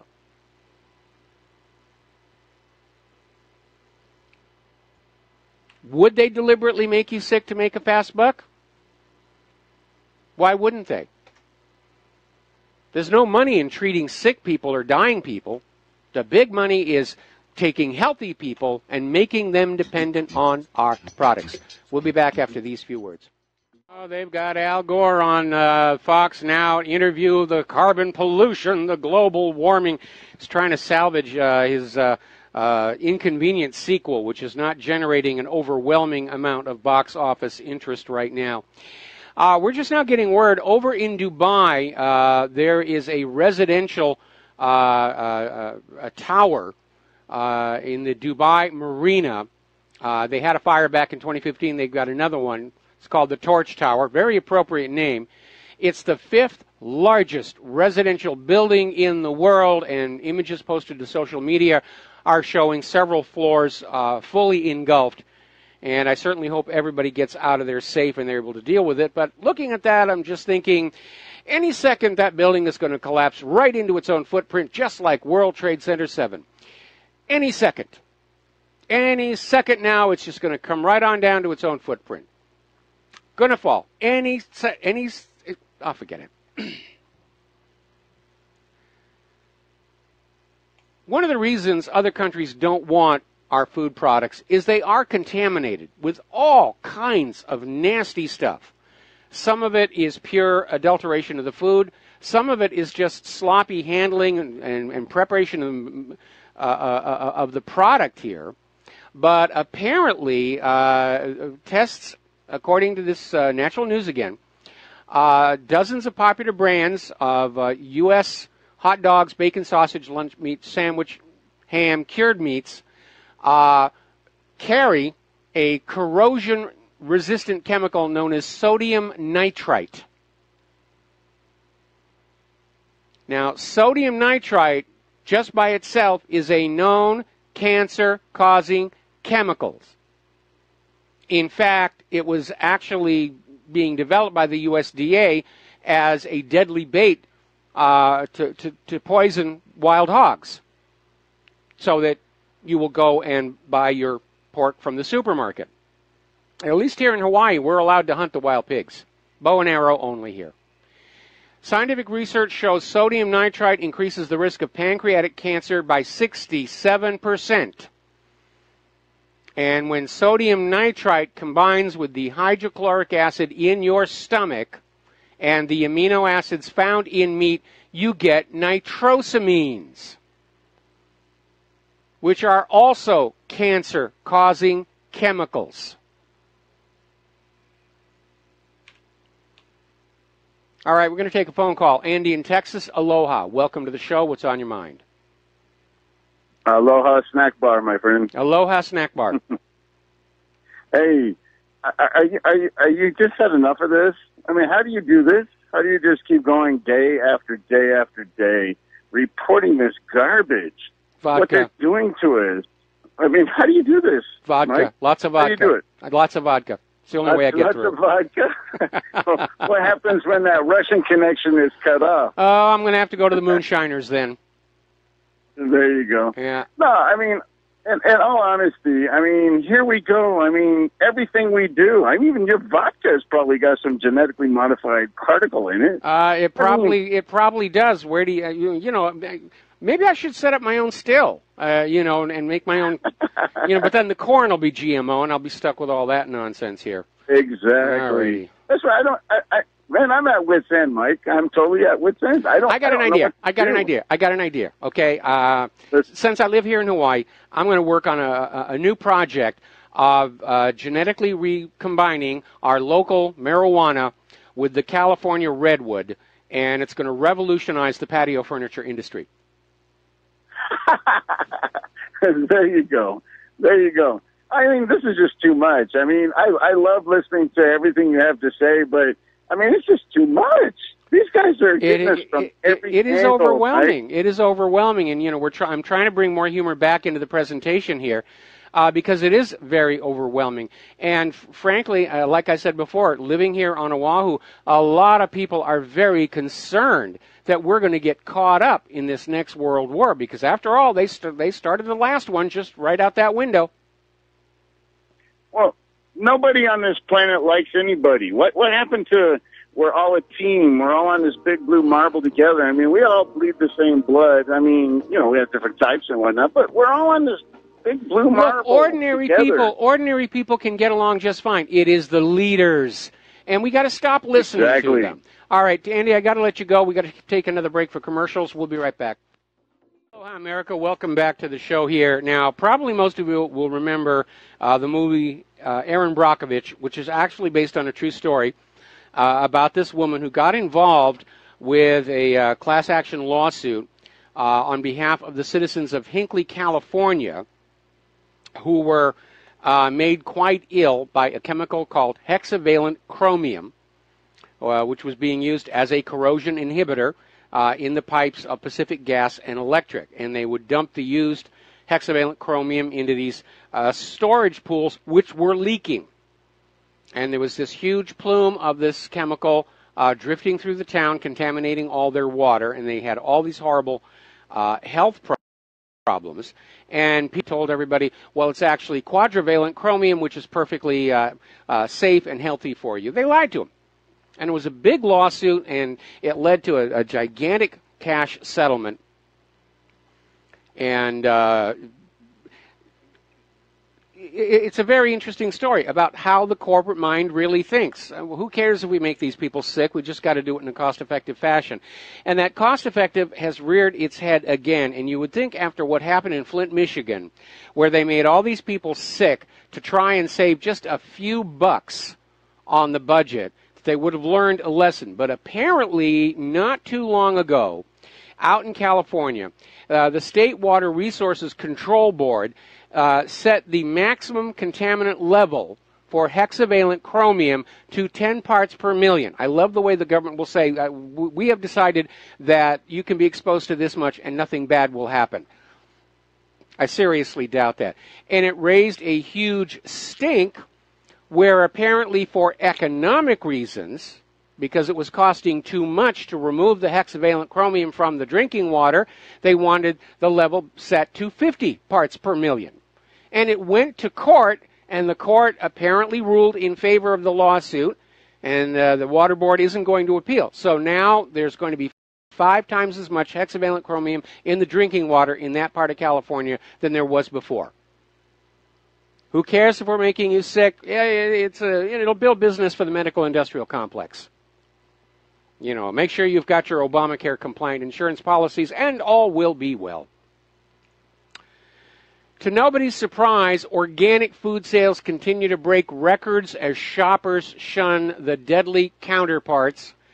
And unfortunately, as is usually the case, when there is a sharp market trend like that, there are going to be fraudsters and hoaxers coming on in. So you have to be just as careful with the labels on your organic natural food as you do with anything else you get at the supermarket. Apparently there is a big stink over this Ensure, the drink that is supposed to meet all your nutritional needs, and it's touted as safe and healthy. And an analysis has showed it's got the same crummy chemicals in it that pretty much any other processed food has as well. The other day, somebody put out this rather amazing animation of earthquakes in Oklahoma between 2004 and 2016. And the video runs and runs, and there's a pop over here, and there's a pop over here, and there's a pop over here, and then all of a sudden they start to speed up. And by the time it gets to 2016, it's like a machine gun. And the United States Geological Survey has finally conceded that fracking causes earthquakes. And again, we already knew that. Injection wells are going to cause earthquakes because it happened out in Southern California at the 29 Palms Marine Base. Because they got it into their heads they were going to get rid of some unsalvageable wastewater by pumping it down this convenient earthquake fault. And all of a sudden they started getting dozens and dozens of these small, harmless quakes. But still, it was very worrying. And what's going on is you're pumping this liquid into this gigantic fault system, and it's like the pedal on the bottom of your barbershop or beauty salon chair, where with one toe they can lift your weight. It's hydraulics. or the hydraulic jack that picks up your car at the garage. It pushed the walls of the fault system apart, which allowed them to slip. And they stopped pumping the wastewater into the fault at 29 Palms, and the quakes went away. So it was already known this was going to be an issue. And yet, they allowed the fracking to take on off because it makes money. And in the United States of money, anything that makes money is good. And anything that gets in the way of making money is obviously very, very bad here. Another story coming out of Natural News. And again, it shows you just how corrupt the whole system is. This story originally appeared on GM Watch and was published just earlier this week. And it came out at the same time that the New York Times published a story revealing Forbes to be a propaganda outlet for Monsanto. So basically, documents released in U.S. cancer litigation showed that Monsanto, in a desperate attempt to suppress a study that showed adverse effect of Roundup, made an arrangement with the editor of the journal that retracted the study. They were paying him $400 per hour to kill that ad. Now, remember that study that came out in France where they took these rats and they allowed them to live their entire lifespan, and they were in 3 groups. There was a control group that was fed natural corn. The second group was fed GM corn, Roundup Ready corn, and the third group, Roundup Ready corn and glyphosate. And the Roundup rats started developing these massive tumors at 4 months. Now, Monsanto ended their rat trials at 3 months to declare Roundup to be safe. And these French scientists, they were doing all the biopsies, and it was published. And then Monsanto got one of their people onto the editorial staff of the journal that had published the study, and it was retracted. And this is how they maintain their right, if you will, to sell dangerous products. And what Monsanto is trying to do, I think, they want to monopolize all food production on Earth. They want everybody locked into the Monsanto GMO seeds. They want all the natural heritage varieties to be driven into extinction. Monsanto is probably very, very happy that the bees, the pollinizers, are dying off. And it's basically what the Federal Reserve was trying to do with the global economy with the Federal Reserve note, Monsanto is trying to do to the global food production network with their Roundup Ready seeds. Establish a trade monopoly. Make the world dependent on Monsanto. And dependency is slavery. Now, here's a good development. Russia and China are getting ready to sign a cooperation deal on further exploration of the moon. Looks like they're going to be heading on back there. A lot of people don't remember this, but when we started getting into the space race, John F. Kennedy wanted to abandon the race to the moon with the Russians because it was so expensive. And he actually floated the idea, let's just go together. We'll provide half. The Soviets will provide half. We'll get to the moon and come on back. It'll be a grand adventure. And, of course, that idea was never implemented. So Russia and China are going to sign this cooperation deal to explore the moon, and good for them. It's time for us to stop fighting amongst each other and start looking outward into that universe to see just who the heck is out there.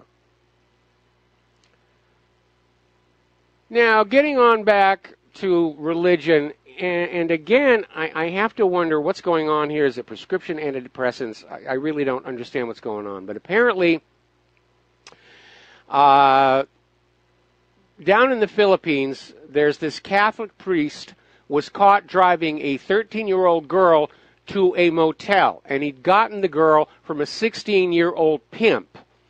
And the police were tracking him because he'd been accused by other students at this school that he was the head of. He's now obviously stepped down on that situation. But apparently one of the people that he abused told the parents told the police they were watching this guy, and they caught him. And here's another one. They're over in Italy. There's this priest, Mauro Inzoli, and they're trying to make this go away. Pope Francis has offered him early retirement. We're not going to call the cops. We're not going to send you off to the happy home for happy priests.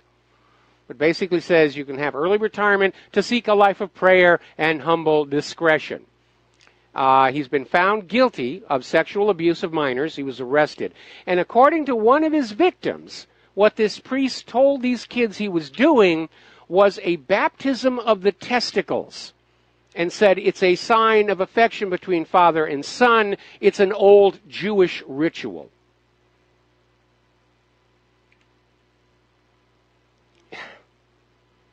It's amazing. It's amazing. Okay, apparently over in North Carolina, there's been a chemical leak at a swimming pool that has sent a whole bunch of children to the hospital. And they're not saying, apparently, sodium hypochlorite. There was a leak, and it's commonly used to disinfect the pool, and they all got exposed, overdose to that. Okay, let's see. I love this one. Intel's upcoming Coffee Lake CPUs won't work with today's motherboards. Apparently, they put a lot of money into developing this new processor, but apparently it is not going to work with the current generation of motherboards. There's some good planning for you there. There is some good planning out there. Now, a while back, we were talking about these projects to edit the DNA of a baby while it's still a fertilized egg using the CRISPR system. And I expressed my concern that this was a very, very dangerous technology, and there ought to be some controls. And apparently a lot of other people are saying exactly the same thing. Over in the Daily Mail, they're saying that there is a backlash now on this idea of designer babies, because all of the world's money junkies are out there saying, oh, yes, I want a child that's designed to my specifications. And scientists are saying this has to be confined to the laboratory.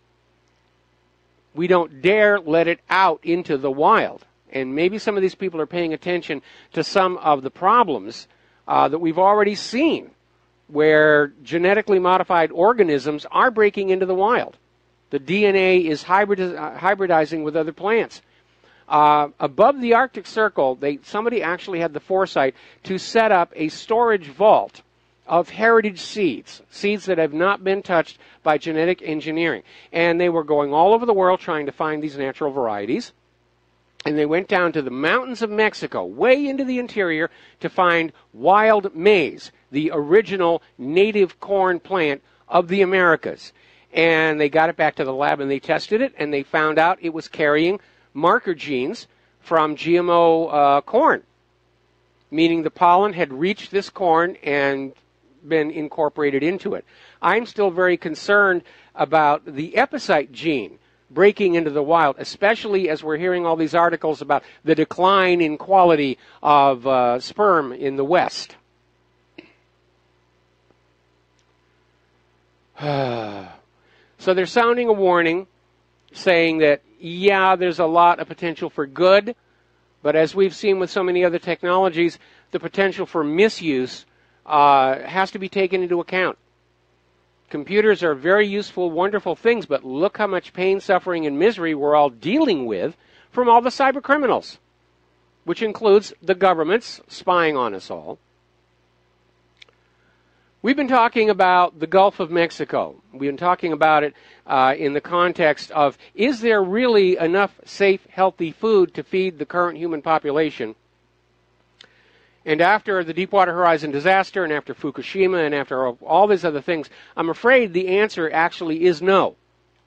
And that may be the reason why the government is tolerating all of these disastrous chemicals in food. They don't know any other way to feed us. We're getting into Soylent Brown, Soylent Red, and eventually Soylent Green. And apparently scientists have discovered the largest ever dead zone.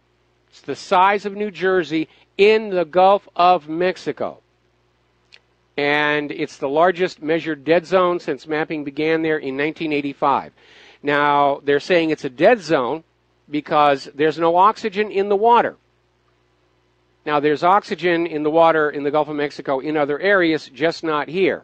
And this validates something I've been saying for quite some time. Every time there's a massive fish die-off and they say, oh, well, there was no oxygen in the water, they stop there and they don't explain what's going on.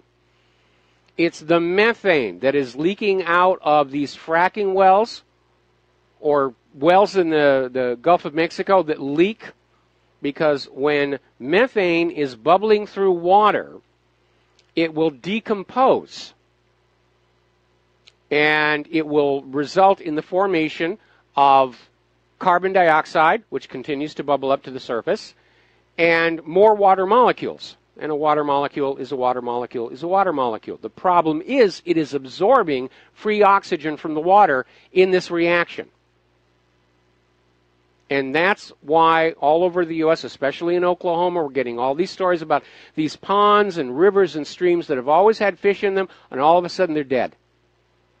They're absolutely dead. And now we're hearing about dead zones the size of the state of New Jersey in the Gulf of Mexico, which means there is going to be no food coming out of these areas.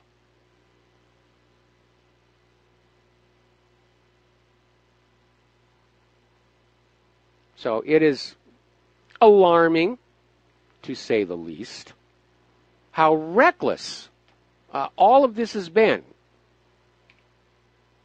All in the name of profitability. Now, in a normal, healthy society, the government's job is to maintain the overview, to strike a balance behind economic growth for the corporations and what is best for the general population. When you're living under fascism, the government goes over to the side of big business. It's an alignment of government authority and corporate greed against the general population. And we are there. This U.S. Inc. is totally unconcerned with our health or safety. It's totally obsessed with making more money for the money junkies. Benito Mussolini once said that fascism really ought to be called corporatism, because it is that alignment of corporate greed and government power against the general population. We're going to take a break for commercials. Back with our last segment after these few words. Aloha, America. Welcome back to the show here. And before I go back to the phones here, this story coming on out, courtesy of the Still Report. Do you remember Guccifer 2.0? There was an original Guccifer, Romanian hacker, came and went. He was the one who basically said that it was very easy to break into Hillary Clinton's email server, that he had seen at least 10 other foreign IPs logged into Hillary's server at the same time he was prowling around. Then he kind of went away. Then we had Guccifer 2.0. And according to information that's coming on out in this Still Report, Guccifer 2.0 was an Obama technical support guy. And the idea that there was a Guccifer 2.0 was a fiction created by the Democratic National Committee and Obama insiders to try and steer interest away from why Seth Rich was killed and try and pin the exposure of the DNC emails on Russia and Trump. Now, IT experts have already pointed out the metadata on the leaked DNC emails proves that it could not have been taken over the internet. The download speed was simply too great. The metadata also shows that the data originated in the eastern United States time zone, not in Moscow. And apparently there's a YouTuber, Devin, has put together a video that says there was a Microsoft Word document that was used for much of the information on the disk, and it was registered to a DNC staffer named Warren Flood. So that appears to be the individual who was posing as Guccifer 2.0 to try and frame the Russians for the DNC email leak. All right, we're going to take one more phone call. Mike in South Carolina. Aloha. Welcome to the show. What's on your mind? Mike, are you there? Yes, sir. I'm here. Okay. I just didn't hear that click in. Here's something added to your Gulf report, the Gulf oil, and that is that those fractures that happened 5 years ago have never stopped. There are 5 of them down there. One of them is a half a mile long. The propane you talked about, the methane coming out is true, but those oil is spilling out of there still to this day. It's never been stopped. Currently, the local news we're getting here in town is that the oil companies are putting out surveys that are saying that microorganisms are going down to the bottom of the ocean, which is about a mile down, and they're eating up and cleaning up all that oil down there, which is a complete total lie. I was on the radio with them the other 2 days ago, and it said that that's a flat-out lie survey. I would believe that if my life depended on it, and then I was immediately shoved right off the air. So it's all a lie, and it's just some major damage in the Gulf of Mexico, and don't know where it's going, but I wouldn't eat anything out of there. I guarantee you that. Oh, okay, that would be dangerous here. I read an article not too long ago that the genetically designed bacteria that are supposed to eat oil are eating other things as well, including fish that would otherwise be available to the human population. I'm just concerned that if those cracks at the bottom down by the Deepwater Horizon, if they continue to extend, that pressure dome, that oil dome underneath there is under extremely high pressure. If that were to let go all at once, we would have a release of methane that really would cause some serious environmental damage. There's the music. Thank you for the call. Gotta go, Mike. Gotta go, Mike. I'm sorry. We ran out of time here. There's the music. Please stay tuned to John Stadmiller's program. Take what you learn here. Share it with everyone that you know. We'll be back tomorrow on the Republic Broadcasting Network. Aloha, America.